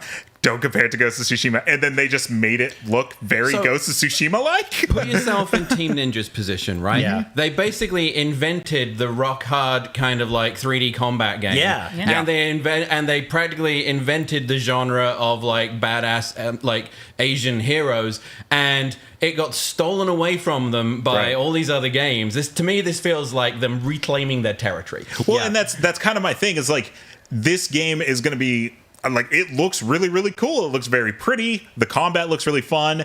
I hate that games sometimes have to live in the shadow of other games, but I don't know. I'm sold. I think it looks really cool. There was something about the combat in this game that like immediately struck me as just incredibly cool. The camera pulling back behind the player, like John was saying, like this is a studio that's been they've mastered this craft before anybody else even attempted it. Plus, there's some like really interesting stuff going on in terms of traversal. You got that glider. There was an American flag at the beginning of this, kind of like tucked down an alley, and so I wonder if. Like you're going to get into some sort of like kind of feudal, like us versus them type thing, where them is the U.S. basically, and you're reclaiming areas and environments and streets and stuff like that. But yeah, the combat looks awesome. This is a PlayStation 5 exclusive, so console exclusive. Yeah, that's right. Jada, what about you? Yeah, looks like a Jada game. It definitely is a Jada game. The over-the-top action that looks like it's going to be very like twitch reflexes for those combos and counters. The little flying kunai throw, like kunai on a chain throw, and whip into somebody from that bridge in that scene, like. This game is definitely up there on my list for whenever we're going to get it next year. I think they said 2023, or did they just show it? I don't even remember. Everything they showed said 2023, right? Yeah, everything. Yeah. God of War, obviously. Except for God of War. Yeah. But yeah, no, this one's definitely up there on my list. I was a huge Ghost of Tsushima fan. You know, we talked about the Platinum Trophy for it last week on Beyond, and so like this one is just ready to be added to the collection when it drops. Speaking of Jada games, yes. I'm not going to give you Tekken yet. Okay. I know you want it, but that's not what we're getting. All right. Let's talk about Like a Dragon, Ishin, which is, all your favorite Yakuza characters you know and love, just in feudal Japan. Great. Yeah. Sure. Awesome. Time traveling Yakuzas. I love it. Like, let's do it. Like, just. Like, what are your thoughts on, like, what is this? I am so, like, out of the Yakuza loop. Well, conceptually, this feels like the way, like, they treat Mario characters, where they're like, it's a stage play, and they can show up wherever they want, you know? There's no like, rules. So I like that, like, just taking characters and themes and even story beats that you recognize from Yakuza games and dropping them in a completely different era is super creative. Like, I mean, this is a series that there's been, 7, 8 of them now, spin-offs and stuff like that, and then you get the Judgment games. Like, I'm totally cool with this studio going, hey, let's do something completely different. Like, especially if it's just the same 4 streets as every Yakuza game. I mean, when I heard they were doing another, I thought they were going to lean into the humor again, right? Like a Dragon, but it's pretty clear that's not the case. Yeah, yeah. This is hyper violent, which is fun as hell. I mean, and I think it's really important for these studios to be able to stretch their legs and do different things like this so that their games don't become stale over time. We've seen that with other franchises where they're forced to release the same game time after time, sequel after sequel, and we get tired of them. Yeah. I'm sure they get tired of looking at the same assets and building upon the same thing. They're like, let's do something completely new, and this is what it is. So this is their chance to do that. So I'm excited to see what they do with this. I feel like Sega's got the hang of how to talk about this as well. Remember when the original Yakuza came out? Right. They were trying to position it against Grand Theft Auto as much as anything else, right? And it was kind of like, this is our edgy gang thing, and it's a bit like a role-playing game, but it's kind of like GTA. And now they've been like, no, we know exactly what it is. Yeah. Like, and we can do whatever we want with it. Now they're like, it's sexy River City Ransom. Enjoy. Yeah. And then, the first game they showed, something John called immediately, was Tekken. But we're not going to talk about that yet. We're going to talk about the game so we have those games, Deathloop and Forspoken, that they just seem like they show up at everything. Right. And that's becoming Hogwarts Legacy. Right. Hogwarts Legacy, for better or worse, just won't go away. But we got a spooky trailer and a PlayStation exclusive quest. Cold. Did you write down what it's called? Hogsmeade something. They showed it for like a second. Haunted Hogsmeade or something. Yeah, I think that was it. Who's excited for Hogwarts Legacy? I've gotta have someone, right? I've never been in a Hogwarts. Every time we post anything about this game, it goes nuts. Yeah. And like when we did we put all of the house, the houses common rooms up on social media last week, and all of them got a gajillion views. People are super excited about it. Yes. Part of me wants to play it just for the hype, but like I read the first 4 books, and like that was it. I think I saw the first movie and the 5th movie. So, it is what it is. Yeah. Okay, let's talk about Tekken. Yeah. Started with Tekken. The second it started, John was like, "Is this Tekken?" I don't even think it was. It was a quarter of a second. John was like, "Tekken." It was the G on the thing for the G Corporation that made me think. However, I will admit that we'd sort of heard that Namco Bandai was going to show something big at this event. With no hint of what it was, and it was sort of like, well, it's probably Tekken then, right?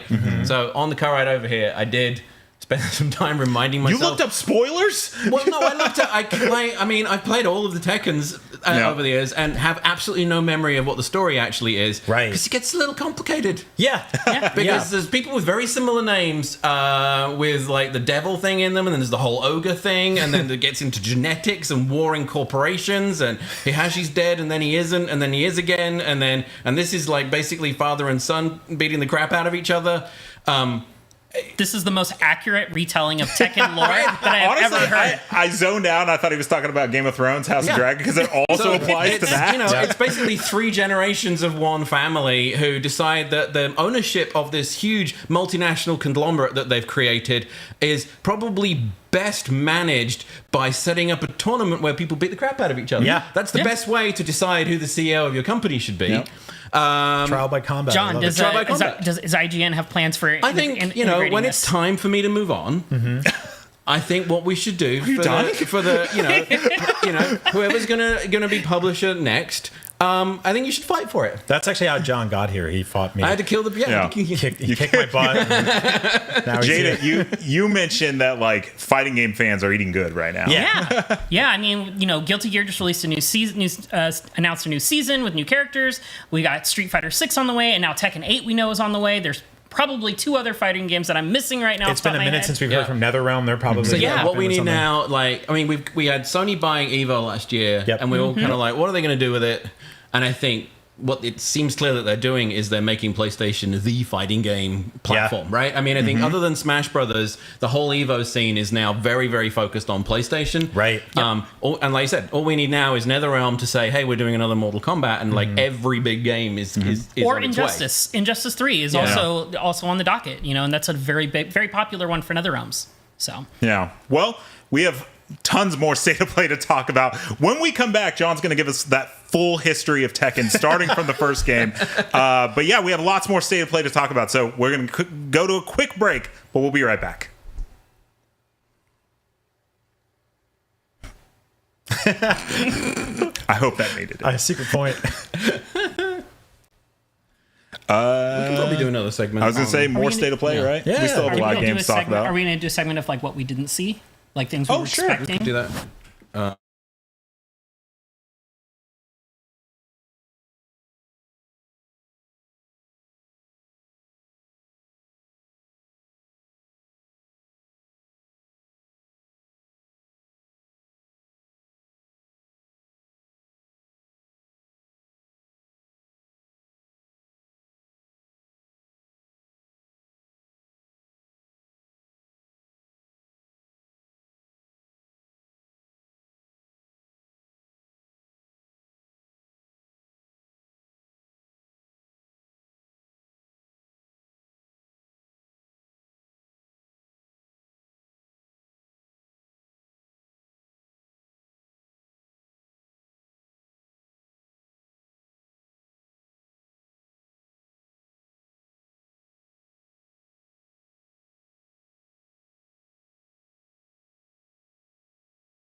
Throughout the year. Follow IGN on Instagram, Twitter, Facebook, TikTok, and Snapchat. Welcome back to the post show for the State of Play. We weren't sure if we were going to get multiple segments out of the State of Play, but there was a lot of good stuff. So let's kick it over to PSVR2. We saw a game called Demio and Star Wars Tales from Galaxy's Edge, which is already exists for the MetaQuest. But let's start with Star Wars. What do you guys think? I mean, this is a game that, like you just said, it's on Quest 2 already.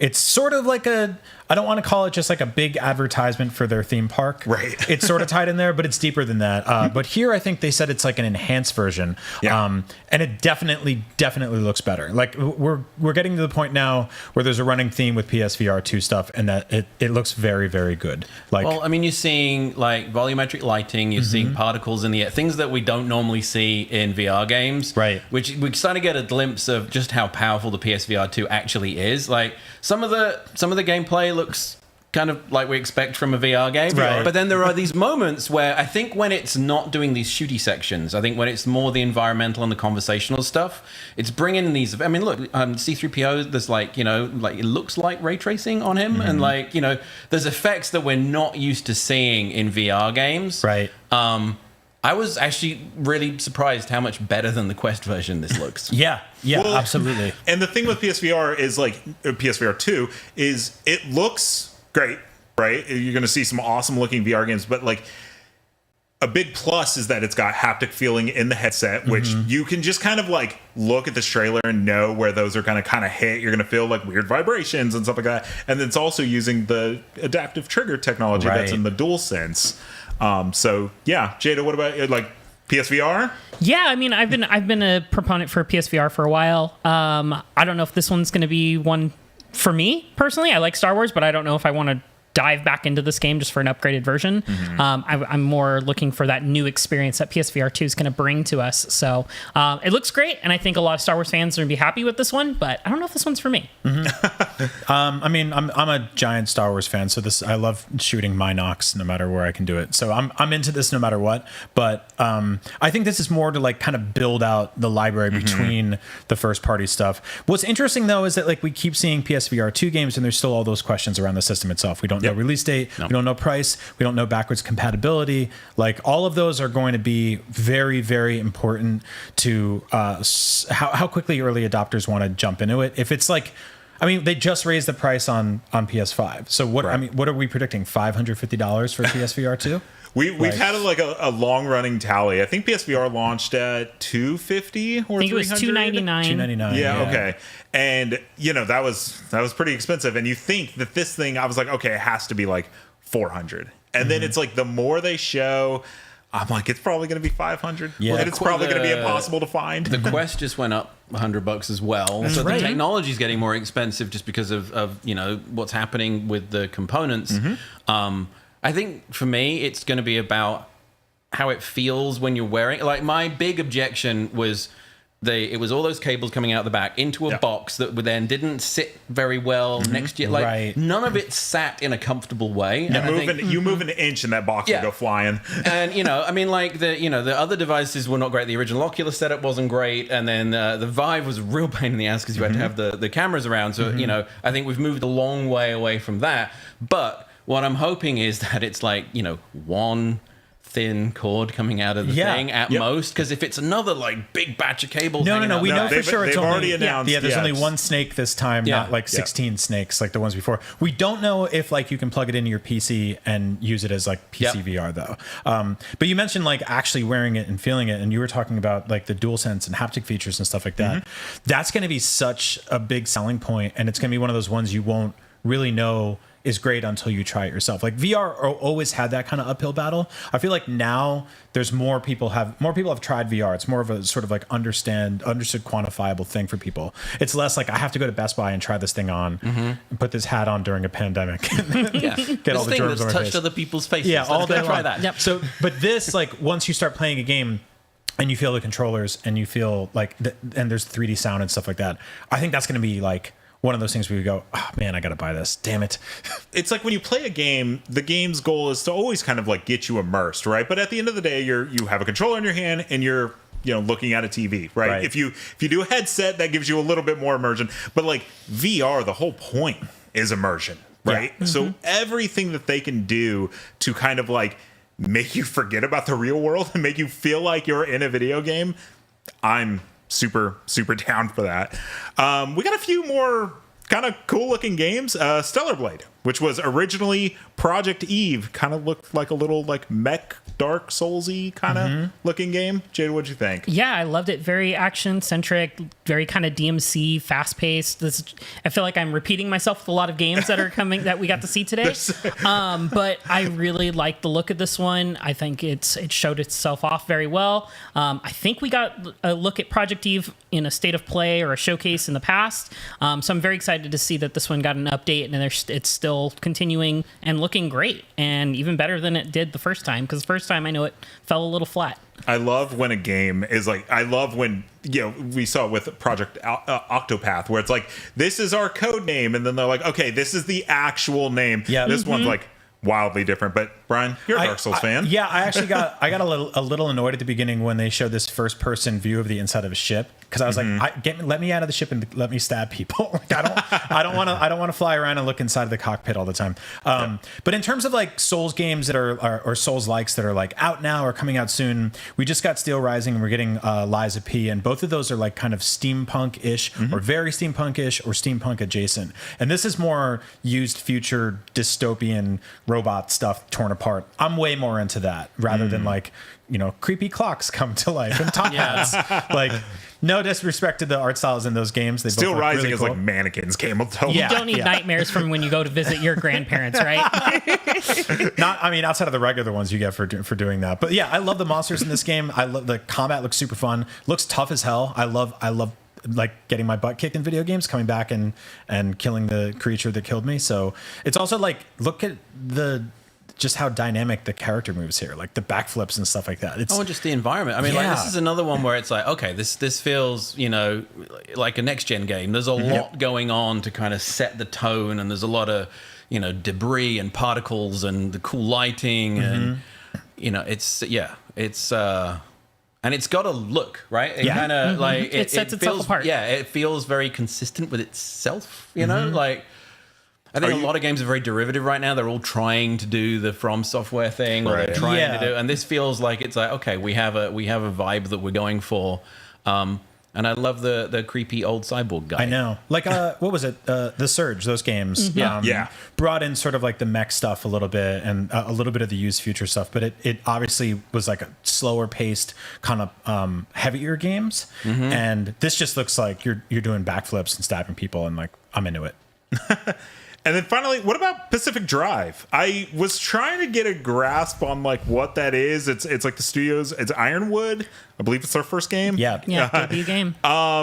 We thought it was like a Ghostbusters game. We all had wildly different ideas. I think John said it was. I thought maybe this is what the No Man's Sky team are doing next. It's like a sort of more down to earth looking thing. I do love that like guessing game, meta game to every showcase, state of play, Nintendo Direct, all those fun things. You're sitting there like, is this Ghostbusters? No, this is Laser Shoot Larry. And this game has like an odd look, because part of it's beautiful, right? But then some of it is like, Look at the way that car looks, and it's sort of almost kind of a low poly kind of like, but with like a very high res texture over it. There's like a distinct look. Like it to me, what was going through my head was, are they doing like a Kentucky Route Zero, but like super high fidelity, or like what is this? Oh, because you even called out. I thought it was like a Quantic Dream type game, like a Next Beyond Two Souls, something along those lines. Like it gave me those vibes right off the bat. So I'm intrigued to see what this ends up being, because like. We honestly have no clue at this point. I also like that the janky old station wagon has kind of like pseudo kit stuff inside of it. The station wagon like grows parts or gains them somehow. But yeah, John, I was with you. I was like, this feels like a little Firewatchy for a minute there. Like how it just felt like, it looked like Wreck-It Ralph's hands or whatever for a second.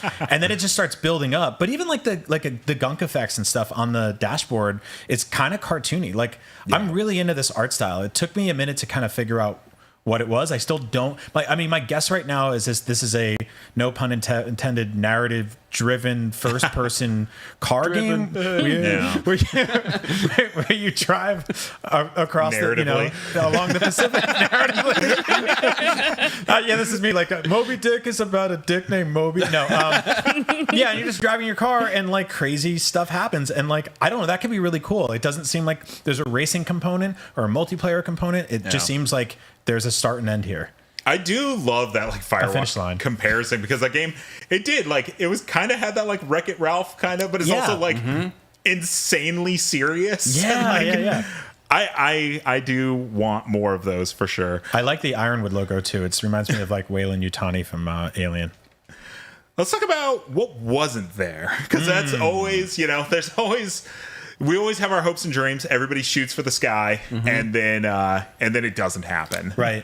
Can I start? What's that? Can I start? Oh, please. Yeah, I mean, I've got chat open, and I've been looking at chat, and everybody's screaming for Spider-Man. Spider-Man 2 is what everybody was hoping was going to get shown today. We knew it was going to be mostly Japanese partners, is what they said on their website for it, so I didn't have my hopes up for that one. But obviously, chat is hungry for Spider-Man, so I just definitely wanted to make sure I acknowledge everybody in the chat. I see you guys out there. Whether you guys are enjoying our podcast or not, you're here. So just, enjoy it. I'm playing the Spider-Man on Steam Deck right now. Ooh, glorious! What mods do you have? Are you running? I'm not running any mods. No, I don't not running as Kermit the Frog. Better Call Saul. No disrespect to the modders out there. I just want regular ass Spider-Man with his cool animated costume. I know, again, not a Japanese company, but I wanted something from Sucker Punch at some point. I want to know what they're working on next. I want to see their definitive next gen game, whatever they're doing after Ghost of Tsushima. Yeah. We haven't seen that yet. Yeah, I'm gonna just piggyback back off of Jada's. Wolverine. Wolverine is such a mystery right now. We've only gotten a minute long kind of teaser. We don't know anything about what that game looks like, how far in development it is. That was something I was really hoping to see. I knew I'm very good at keeping my expectations in check, and they're very good at being like, this is what you're going to see. Mark, there are 3 games right now that are teaser trailer pan and scans of either a desk or a bar that we've just picked apart for Easter eggs. It's Amy Hennig's game, it's Wolverine, and the Indiana Jones game. And I think it's the new way of just be here's a messy desk, you guys sort it out. You look over that for a few years. I'm show me Wolverine. John, what about you? I mean, outside of the fact that we knew it was going to be primarily Japanese, I thought if this is the last one of this year, I thought we might get there are a number of things that are sort of happening in the background around Sony properties, right? We know that the Twisted Metal TV show just finished filming and it's coming out next year. I was hoping maybe an acknowledgement that we're bringing this franchise back in some way. Right. The one that I and it's weird because I didn't particularly love it at the time, but I have a fondness for it in hindsight, and that's Siphon Filter, because I feel like there's a massive gap for that kind of stealthy spy. Right. We haven't had a Splinter Cell in God knows how long. We haven't had a Metal Gear in God knows how long.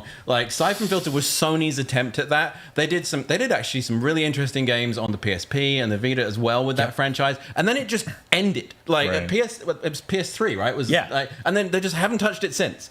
And it feels like a franchise that is a type of game that the audience, even if they just said, "Hey, we're rebooting this franchise," and it was a logo or it was that's all it takes. A desk pad. And we know that Days Gone 2 isn't happening, so you do have this first party studio that it's okay, you used to make Siphon Filter, we want more Siphon Filter, and we know that you're not working on Days Gone 2. Lastly, I'll say Team Asobi. That kind of fits in with what they were, the theme of this showcase. We have no idea what they're working on. They said it's a big game.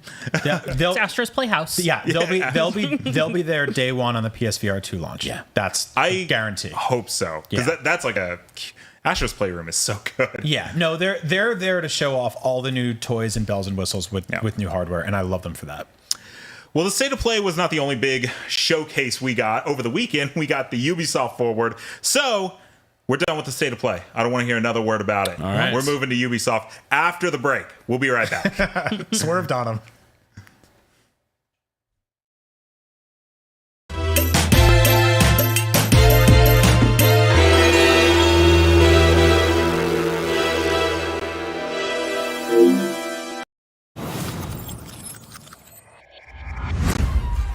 Tune into IGN1 on your smart TVs for the latest news on your favorite releases, gameplay exclusives, and all the entertainment you can handle. Cinefix on IGN1, your friendly Friday night home for film fanaticism. You're watching The Weekly Fix, ready to fill you in on anything you may have missed in the world of gaming and entertainment. Welcome to Should I Play This? This is what to watch here on IGN1.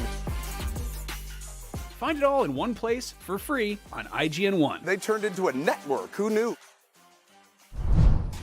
IGN State of Streaming is back. Sounds like the Solar Opposites are going to be having some fun this year.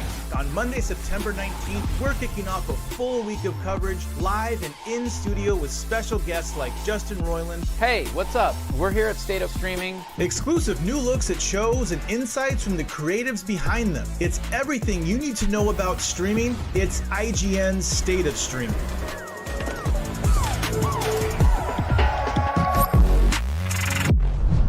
busy gamer with plenty to play. Not a lot of downtime, but you still want to keep up with the latest gaming news? Fret not. No matter where you like to play, PC, PlayStation, Nintendo, Xbox, I've got the headlines you need to know about. When Half-Life 3 is announced, it'll be on the Daily Fix. When the Switch Pro is announced, you'll be the first to know. And when that big game you just can't wait for is delayed, yeah, I'll have that news too. The Daily Fix, with me, Nars. Weekdays, only on IGN. If you're not following IGN on social media, what are you waiting for? We're constantly updating our feeds to bring you the latest news, gameplay, custom original content, memes, the best user-generated videos and art, and a whole lot more. Be part of the conversation throughout the year. Follow IGN on Instagram, Twitter, Facebook, TikTok, and Snapchat. Welcome back to Podcast Beyond. Did I say welcome? I don't know what I said. No, you know it. Podcast Beyond, we're back, and we're talking about the Ubisoft Forward. That is what the show is called. Thank you.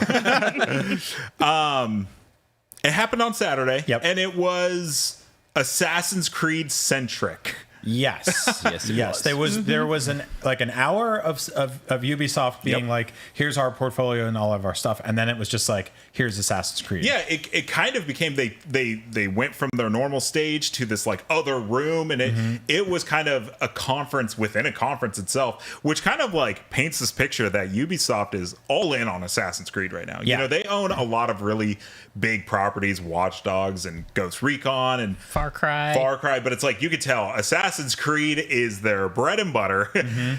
So much so that they announced 4 games, a DLC, 5 games, 4. What was the fifth game? The fifth one is a Netflix exclusive tie-in to their live action show that doesn't have a title or really anything about it. But I have a feeling it's going to be like some Game Loft style 2D platformer. So you can put that in your back pocket. You'll play it with your Roku remote in 2026. Don't worry about it right now. Hey, if they take it back to like side-scrolling Prince of Persia days, sure, I'm down for that. Yeah. Well, let's start with the only one that's coming this year, which is the Assassin's Creed Valhalla final DLC. It's called The Last Chapter, and it's basically closing out Eivor's story. And during the break, I was desperate. I was like, who's our Valhalla guy? It's Sean. It's me. Right. So Valhalla sort of by accident became my comfort game. Like, and you know, a lot of what Ubisoft was talking about was making Assassin's Creed a platform. And I feel like Valhalla was actually the tryout for that, in that, you know, it did its sort of mainline Assassin's Creed sort of like leveling up in a particular environment, and then it had the futuristic stuff, and then it had the sort of present day links to it, and then it also went off on this sort of wild tangent with the Viking god stuff, when you've got the sort of Asgardian part of it as well, which they've blown out in DLC as well. So I put about 120-ish hours into Valhalla. Nice work. Because when I can't think of what to play, I'll put it on, and I'm at the point now where I'm so badass that I'm like, nothing's that hard, right? You know, right? Yeah. But it's like, oh, I'll do a raid, and I'll go and get some stuff, and I'll go, and I still don't have all of this armor set. So, because some of the environmental puzzles are, you know, you've got to work out how to get into this tomb which has underwater, and it reminds me of how you had to think about Tomb Raider when it was still a puzzle game. Back PS1. Where it's kind of like, I know this thing is over there and it's behind a locked door. There's got to be a way in there, and it's not just pulling. It's like finding the right route or draining water out of something. And I really enjoy that. It's almost sort of like passive for me. So I'm actually a little sad that they're ending it, because it feels like, much like, so the last one I really had this strong feelings about was Black Flag, where you get so attached to the characters and their personality and what their reactions are to things, that you just want it to keep going. Right. Eivor's somebody that's just kind of always been there for you for the last 2 years. Basically, yeah. And you know, they've told, and there's a love story in there, and there's like the whole thing with his brother, and like there are a lot of kind of like fairly deep storylines that it allows you to kind of dip in and out of in a way that the other Assassin's Creed didn't do. Like Assassin's Creed 2 did a pretty good job of getting you attached to, that was Ezio, right? Yeah. That one and Black Flag and this one are the ones that have really kind of spoken to me. So honestly, the fact that like I said, the fact that it's the last one, I'm kind of sad. Sure. I know not everyone loves this game, and I think Assassin's Creed in general gets beaten up for, hey, it's a map with 11 million things in it. Yeah. That's kind of what I like about it. Sometimes you need that. Yeah. John, the good news is that it's not the last Assassin's Creed game. I know. Isn't that awesome? They've renewed the license. They're going to keep it going for at least one more year. Yeah. So not only was Valhalla the last chapter, the only one that's coming this year, it's also the only one we actually got to see footage of, I guess you could say. So the big standout was Assassin's Creed Mirage. Right. Which we got to see a 10-minute live action trailer, which was awesome. The trailer was awesome, or the little cinematic they put together. Didn't really tell us much about the game. We didn't get to see the game at all. We just know it exists and it looks cool. But we do have some details. It's set in Baghdad, 20 years before the events of Assassin's Creed Valhalla. So I don't know why that detail is relevant because of the way Assassin's Creed time hops. I know. Well, that and it takes place in Baghdad, it completely separate areas. So it's kind of weird that they're this is 20 years before Valhalla, and you're okay. I wonder if that is Eivor show. Is it? That's what I was saying. Maybe they're going to show the main character here is going to show up at the end of the Valhalla Last Chapter DLC. Or could be actually. The hook here is it's basically a reimagining of Assassin's Creed 1, right? Yeah, it's a return to the actual assassin stuff. Yeah, for Assassin's Creed. Stealth, parkour, and assassination. I should have looked this up, but is it 20 years since Assassin's Creed 1 came out? It must be close to that, right? I think it's 15. Okay. Yeah. Oh, that's right. Yeah, there was the... It was 2005, 2006. So yeah, I mean, it could be that Okay. where they're going back in order to show that the characters cross over in some way. I think that would be relevant. But I think what's interesting is that they're leaning into the parkour and the assassination. One thing Valhalla did not really do. There was assassination goals, but like I said, you get to the point where you're so badass that some dude in black armor shows up on a horse and you're like, all right, come at me, and then a couple of swings and you've taken his head off. Yeah, you're gonna sneak up on him. Whereas what the original was great at was that you were sneaking over rooftops and finding out how to get a drop on them, and it was all about that one hit kill. Or I loved in the earlier ones where. Remember when you could sneak up behind and you could do both blades at two people at once? Yeah. I've kind of walked away from that stuff. I loved all the stuff where you'd creep around a whole castle and you'd jump off the roof and you'd kill some corrupt pope and then you'd hold him in your hands and everything would get dark and he'd be like, oh, why did you kill me? That sucks so bad. Well, how to do it. That's still in Valhalla. They've kept that tradition. But it's not sneaky. I think the rush for me when the originals was after getting that kill was the getting music. out. The music and then getting out. They've yet to replicate that feeling. I feel like I love Assassin's Creed, but that you kill him, you do your little bit of a talk, you get your feather, you get the blood, and then it's no, and then you're just running because the entire town's after you. 50 guys after you, right? Well, it sort of reminds me about how the Resident Evil timeline split into first person shooters and action games and stuff like that, and then the third person stuff. And we're getting Resident Evil 4, we got Resident Evil 2 and 3 remake, but we also got Resident Evil Village. So it's almost like all of those fans are kind of satiated at the same time. Obviously, the people who still want tank controls and fixed camera angles, we left you behind in the 90s. I'm sorry, no offense. I miss those days too. But where this is going now, I think it's really smart because they're making this, which services fans of the old school Assassin's Creed games. But then they're also doing the follow up to Valhalla, which is Assassin's Creed Red, I believe. Is Red or Jade? Red. Jade. Well, no, Jade. none of those have anything to do with Valhalla. Oh, no, I mean in terms of being a big open world game. Right. The Feudal Japan that's the kind of Feudal Japan is red. mystery. We go into that. I know exactly what you're saying though. When Origins came out, Assassin's Creed transitioned from Assassin's Creed 1 through Syndicate. It became a Witcher game, essentially. Right, yeah. They became Witcher-like, say, RPG and, huge open world things, where Mirage seems to be taking that back. But then we got Assassin's Creed Infinity, which we're not exactly sure what it is. It's a platform? They talked about this, 2-3 years ago? And it made it sound like...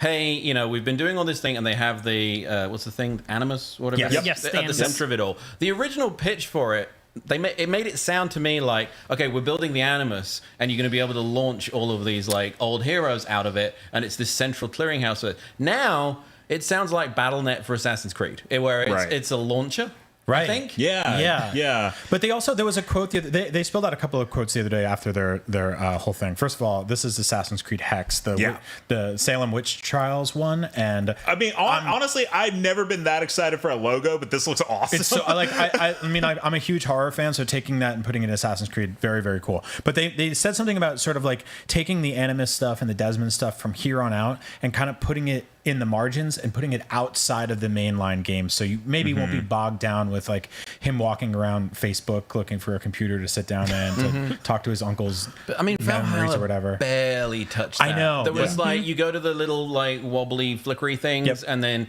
you turn into the girl in the future, and then she jumps up the lighted staircase and gets the thing. And that was literally it. And then there's the scene in America, and that's it. Yeah. So they said they were gonna like take that stuff and I think I think that stuff's gonna be in their hub, their launcher, basically. Right. But they also mentioned they want to make more like shorter, more focused games.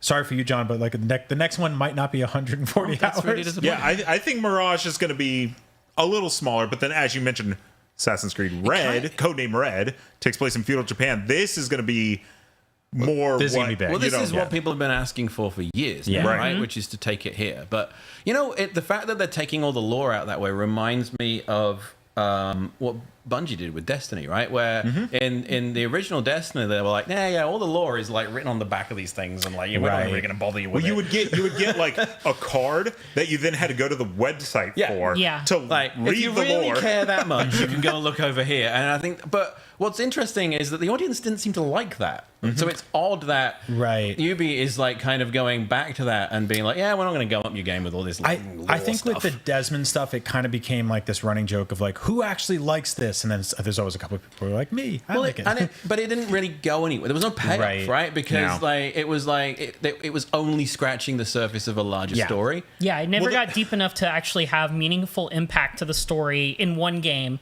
and it just kind of broke up the action. It's like, I just did this really cool thing. I'm ready to go do this next area and do this. It's like, I got to go do this Desmond part out of the Animus. Like, it's like the Mary Jane stuff in Spider-Man. Oh my gosh! And I want to swing. I don't want to hide behind a desk. And like, games need those moments to breathe after a big moment and stuff like that. But it just needs to be put in the game in the right spot, in the right locations, at the right timing. If you have it in there too much, you're going to lose players' attention. They may bounce off the game. If you have it in there not enough, you don't give enough story. It's really hard to hit that perfect middle ground for it. So hopefully they can do it with the next couple ones, but we'll see how that works with the Infinity.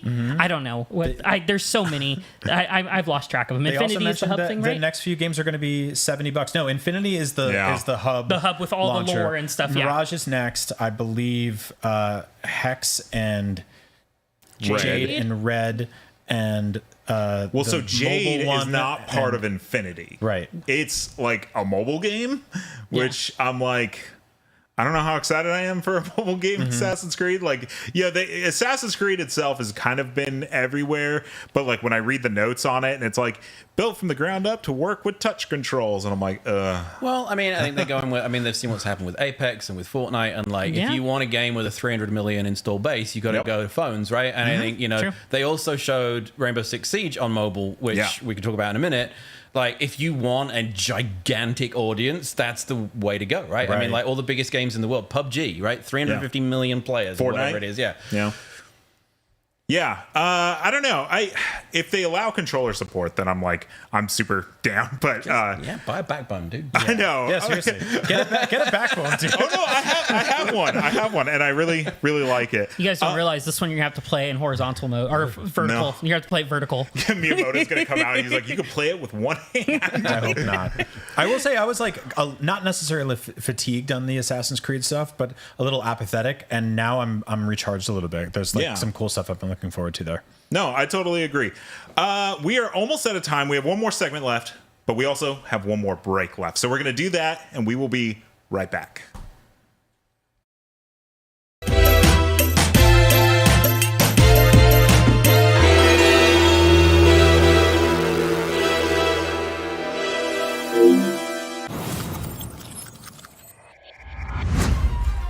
Tune into IGN1 on your smart TVs for the latest news on your favorite releases, gameplay exclusives, and all the entertainment you can handle. Cinefix on IGN1, your friendly Friday night home for film fanaticism.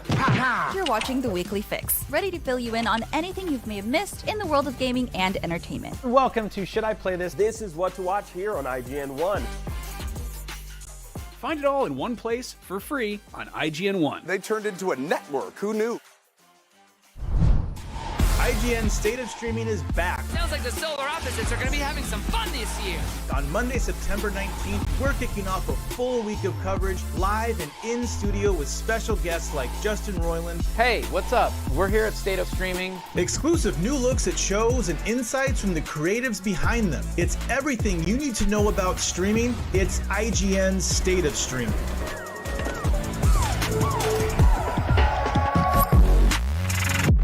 You're a busy gamer with plenty to play. Not a lot of downtime, but you still want to keep up with the latest gaming news? Fret not. No matter where you like to play, PC, PlayStation, Nintendo, Xbox, I've got the headlines you need to know about. When Half-Life 3 is announced, it'll be on the Daily Fix. When the Switch Pro is announced, you'll be the first to know. And when that big game you just can't wait for is delayed, yeah, I'll have that news too.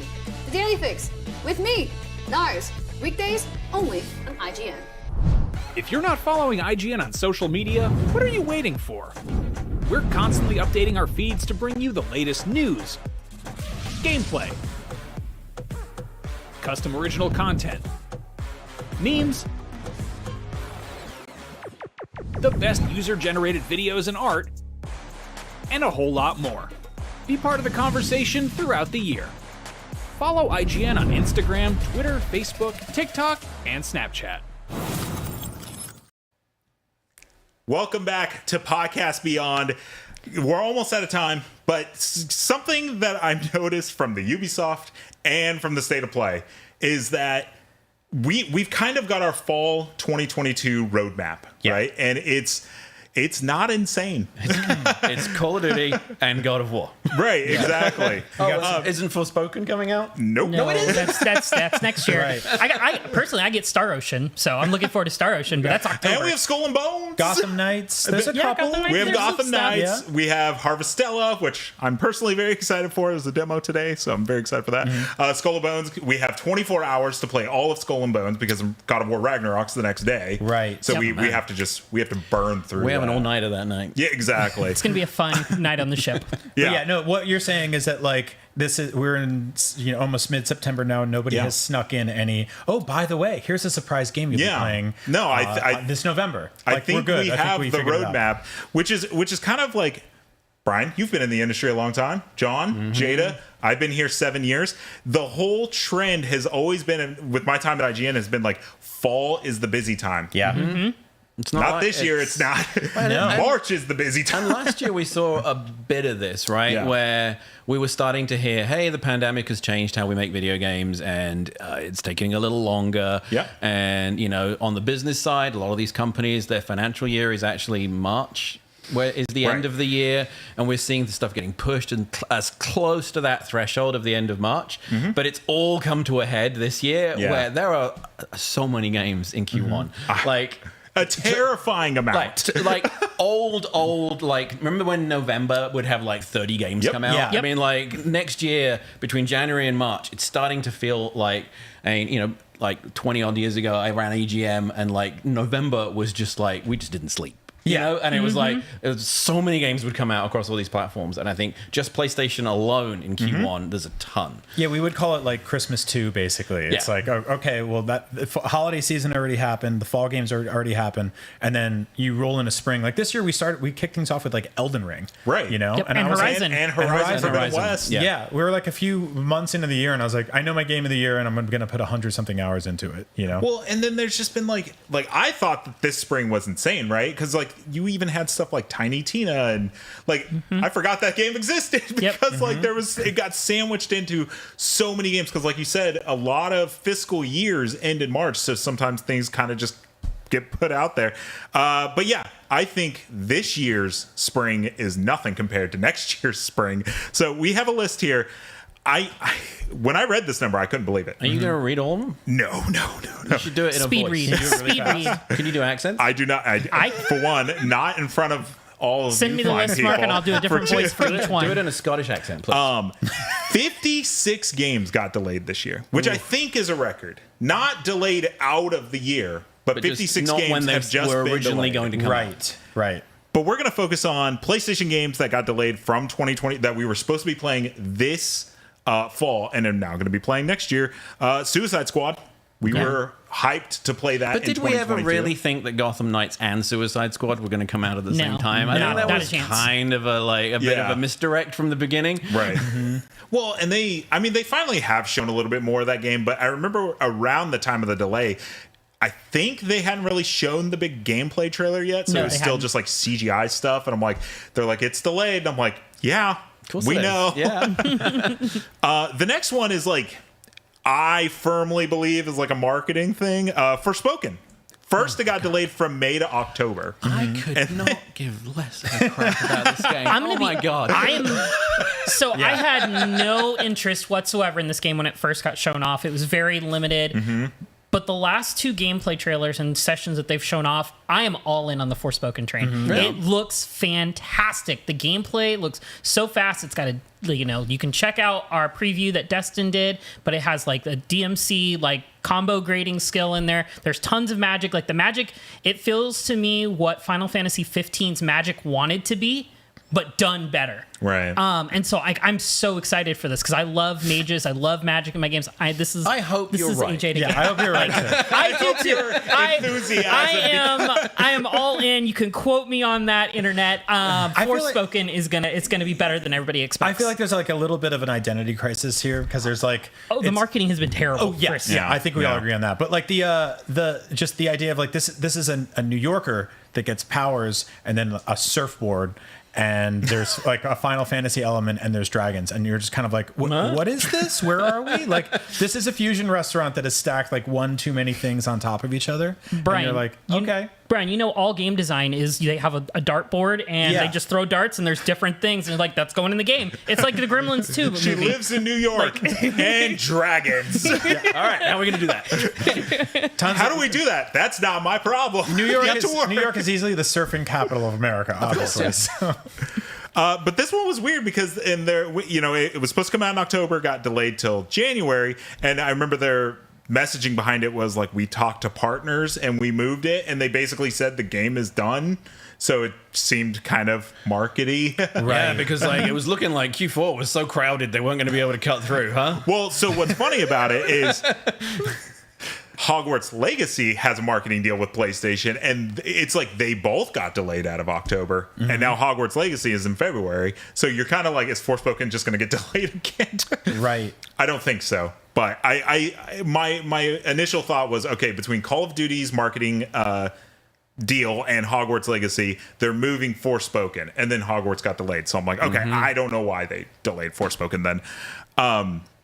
But yeah, Hogwarts Legacy, it is what it is. One very close to my heart. That was a deep apathy for Hogwarts Legacy there. I can't get excited. I'm watching the gameplay and I'm like, again, I'm not a Harry Potter fan. I'm just not. But then when I watch the gameplay and I'm like, I don't understand what this game is. Also, are you telling me that the spells and the magic in Harry Potter look any better than Forspoken's magic? Like, if we're comparing, the Forspoken fan if here. we're comparing the magic between the two, Forspoken wins hands down. Well, that's my thing. Like, I've never cared about Harry Potter once or anything adjacent to it. My brain shuts off the second any of that stuff shows up. See, my brain just shut off. And this is just like, okay, so you made a video game about like going around castles and doing spells and stuff like that. Yeah. Cool. First one of those that we've ever seen. Great. Like if I want to play a game where you can do that, I'll play 100 other video games that are based on, I don't know, worlds and IPs that I care about. Go play Dragon Age. Yeah.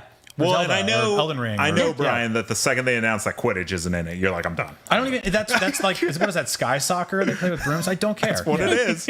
No. The one that I am very sad about, Sons of the Forest. I might be the only one on this panel that's like heartbroken, but it was supposed to come out in May, delayed to October. You're gonna have to refresh all of us on what. Yeah, please tell the story for like the fourth time on Beyond because we need to hear it. The Forest is a great game. I think it's one of the best survival games. It is an excellent game to ever exist. Yes. This game has almost as much freedom as Minecraft, except for that Minecraft is just kind of built on a grid. But yeah, the story is really good. The island is fully explorable. You can build anywhere. You can chop down any tree. So this follow-up has been... The IGN audience is super excited for this game. Right. Every time a trailer goes up, it's like insane, right? Also, it's the forest, but sort of very next-gen visuals as well. Exactly. Right? And that's the other thing. I forgot about this game. They've never even announced a console version of this. The original Forest is on PC and PlayStation, so I'm hoping they kind of stick to this. But for now, they've only said this is when this is coming out. They haven't. If you want to get it, I mean, you want to get. There's a million YouTube videos of people playing the Forest. So. Okay, it is so. It seems so like good. something I'd love. Yeah. Yeah. It is very, very fun. Back in the day when we were going to do Let's Plays and stuff like that, and I was like writing up ideas, one was for you and Max to play the Forest, because I was like, you guys would have so much fun, because like the cannibals and stuff you see in the game, they have like advanced AI learning where they'll run up to you and then they'll just stop. And then they'll just kind of study you. And depending on what you do, if you destroy their effigies, if you try to kill them, that's how the AI will act later. I don't know. I love this game. I think you love it. Yeah, I'm totally going to check this out. It's very, very good. Atomic Heart is a weird one. That game, every time I see it, I'm like, this looks cool. But like, but the delay is weird. It was supposed to be Q4. And now they're like, it's delayed to winter, which technically could mean January, Every time we've run a trailer of this, it's done crazy numbers. Right, right. Interesting. Yeah, so this was a little sad to see this. Like, I think it's still very soon. I think it's still within, maybe it got delayed a month. We don't know. It's supposed to be Q4, and now it looks like it's going to be Q1, but they're messaging. It could be late December. It was this thing where games didn't come out in December. And now we have all these, last year we had Halo. This year we have Callisto Protocol. And, I remember it was like December 10th or something, or 8th. Cutoff. Yeah, Smash Brothers came out a couple years ago, and everyone thought it was like the craziest thing. And like it misses a lot of cutoff for awards at the Game Awards. Occasionally for us, I know sometimes we make exceptions and move stuff around. So yeah, it's an interesting time. It's also like most people have done their holiday shopping by then, right? Unless you're a disaster like me. I love December games. I like that everybody paused for that. No, I was like, well, okay. Well done. We're not gonna disagree with you on this point. Just looking for no argument here. Nothing there. Agreed. Sure. The wheels started spinning. I found nothing. There's always been a trend of at least one or two games launching in December. It's always been the case for like the last decade plus, but it's usually a very minimal type thing. It's something that you like expected. Like I think one year maybe Battlefield dropped like the first week of December, like 2 weeks after Call of Duty, I think. Or maybe I've had that backwards with something else. But like there's always been those one or two that have been there, and those generally sell moderately well. But yeah, like most people are done with their Christmas shopping by when it comes to games specifically, unless they're going to get the consoles that year. I haven't watched this Atomic Heart footage for a while, and now I'm getting all psyched for it again. Because it's kind of like all the best bits of like Prey and Bioshock, but at a faster pace. Yeah. Every time they show it, it looks so good, and we just have to keep waiting for it. But, it is what it is. I have Avatar written here as well. That got delayed into oblivion. That was something based on Avatar got delayed. Look, the good news is that this will line up eventually with one of the 4 planned sequels that will be releasing. That's the thing at some is point. you can just keep kicking this game down. It's going to come out in conjunction with a movie. And this game's other main job is to show off Ubisoft's new engine, right? Which I think we'll probably see in an Assassin's Creed game before we see it in Avatar. By the way, it's going right. But yeah, that is the roadmap of what we won't be playing in fall. But we have a very busy spring coming up. I know this is a PlayStation podcast, but we're also supposed to have Redfall around that time, which is going to be insane. And then I don't believe it for a second, but Starfield is supposed to be kind of spring, which is going to kind of take over we found a lot out of our Breath lives. of the Wild 2's release date today, which means that we know that the next Horizon game will come out a week before it. Oh my gosh. No, I'm kidding. That's the best running joke is I cannot wait for the game that comes out in conjunction with the next Horizon Zero Dawn, because that game is going to be awesome. Because we had Breath of the Wild, we had Elden Ring. So what's the next revolutionary game going to be? Horizon's coming to PSVR, so we might know the PSVR release date based on the Zelda release date. That's true. I'm kidding. I kid Horizon. I have to end the show with some very good news. Last week I said that I got, after 138 hours, I got the Death Stranding Platinum. Nice work. Nice Thank job. you. Well done. Thank you. I went ahead. Is everything okay? No. That game, I love it, but holy smokes. Something else on my Platinum backlog was Horizon Forbidden West. I got that over the weekend as well. Nice. A very modest 60 hours. I only had like 10 hours left. Video games love doing this thing where they're like, hey, you have to get this trophy, but by the way, there's 10 hours of quests you have to do to get there. Like with Death Stranding, I thought it was almost done, and they're like, never mind, you have to do all of the Half-Life content. And I'm like, you got to be kidding me. And that's kind of how Horizon was. It was like, you have to do every arena challenge. And I'm like, come on. You got to be kidding me. Chronicling all of your platinum endeavors?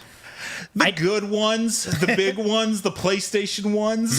Yeah. I think I'm up to like 19 platinums now, which is like by no means insanely impressive. That's total, not this year, right? That's total, not this year? That's total. Okay. I was just making sure. I was like, 19 this year. That surpasses me. No. And I was like, because I think I'm at 12 for this year right now. Wow. And I've been chronicling mine through our playlist, our IGN playlist. I have a playlist for my platinums for 2022. I made one too, like a playlist of like games Mark Medina has platinumed. Yeah, so I did that one. So I made that list, and so I have all the ones that I'm playing this year and have on the docket. I've got like probably 10 more that are lined up with maybe another 8 to 10 hours left in each to get the platinums in them that are just like, play it again in New Game Plus, or get that unlucky whatchamacallit in Ghostwire Tokyo, whatever that super unlucky that random one. I haven't yet. I think I have 2 trophies left in Ghostwire, and it's literally just maxing out my level because I got the unlucky thing pulled. Things to do. I'm not going back. But that's what Horizon was. Horizon was do all of the arena challenges and then play Machine Strike. And I'm like, so I saw you posted a video of you platinuming Horizon. It was the most anticlimactic video ever. Okay, so here's the thing. We had this discussion last week. With Death Stranding, it's the same deal. You have to find something that's like cool, and you never save that for. It's always hard. Like get Machine Strike, something stupid. I can't help it. Sometimes it's really difficult to save that last trophy for that. Yep. I was able to. Thankfully, I'll share it again. But Brian's over there like, are we done? Do I get a platinum trophy at the end of this? Yes, I will. It's in the mail, Brian. I did it for Ghost of Tsushima. I did the last one where I had to pay respects to the fallen friend, and I put on the outfit that was just a loincloth and went to his grave and played a flute, and that's my video for my platinum trophy for Ghost of Tsushima. And it's one of my favorite videos because it's just ridiculous. Well, to satiate the producers in my ear and Brian Altano, who's about to leap over this desk. He's like, I have a child at home. I got the platinum in Bloodborne, and I can die happy. That's all I needed. Nice. But yeah, that's our post show. That's our episode of Beyond this week. John, Jada. That I felt like I was about to sing a song. Exactly. Brian, we got Dan, we got Jober working in the back. Thank you guys so much for watching. We will be back next week with more PlayStation stuff. I don't know. I haven't planned the show yet, but we will be back. But until then, Beyond. Beyond. We didn't plan that. I'm so sorry. I was waiting for John.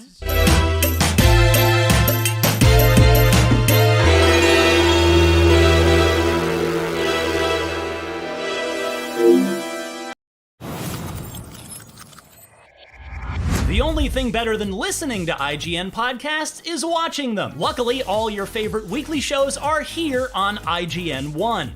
Whether you're chasing the latest Xbox releases with Unlocked, looking for your PlayStation fix with Beyond, tracking everything coming to Switch with Nintendo Voice Chat, or catching up on this week's gaming news with GameScoop, we've got you covered. Check it out. Tune in every weekday at 5 p.m. for the best gaming coverage right here on IGN One. IGN State of Streaming is back. Sounds like the solar opposites are going to be having some fun this year. On Monday, September 19th, we're kicking off a full week of coverage live and in studio with special guests like Justin Roiland. Hey, what's up? We're here at State of Streaming. Exclusive new looks at shows and insights from the creatives behind them. It's everything you need to know about streaming. It's IGN State of Streaming.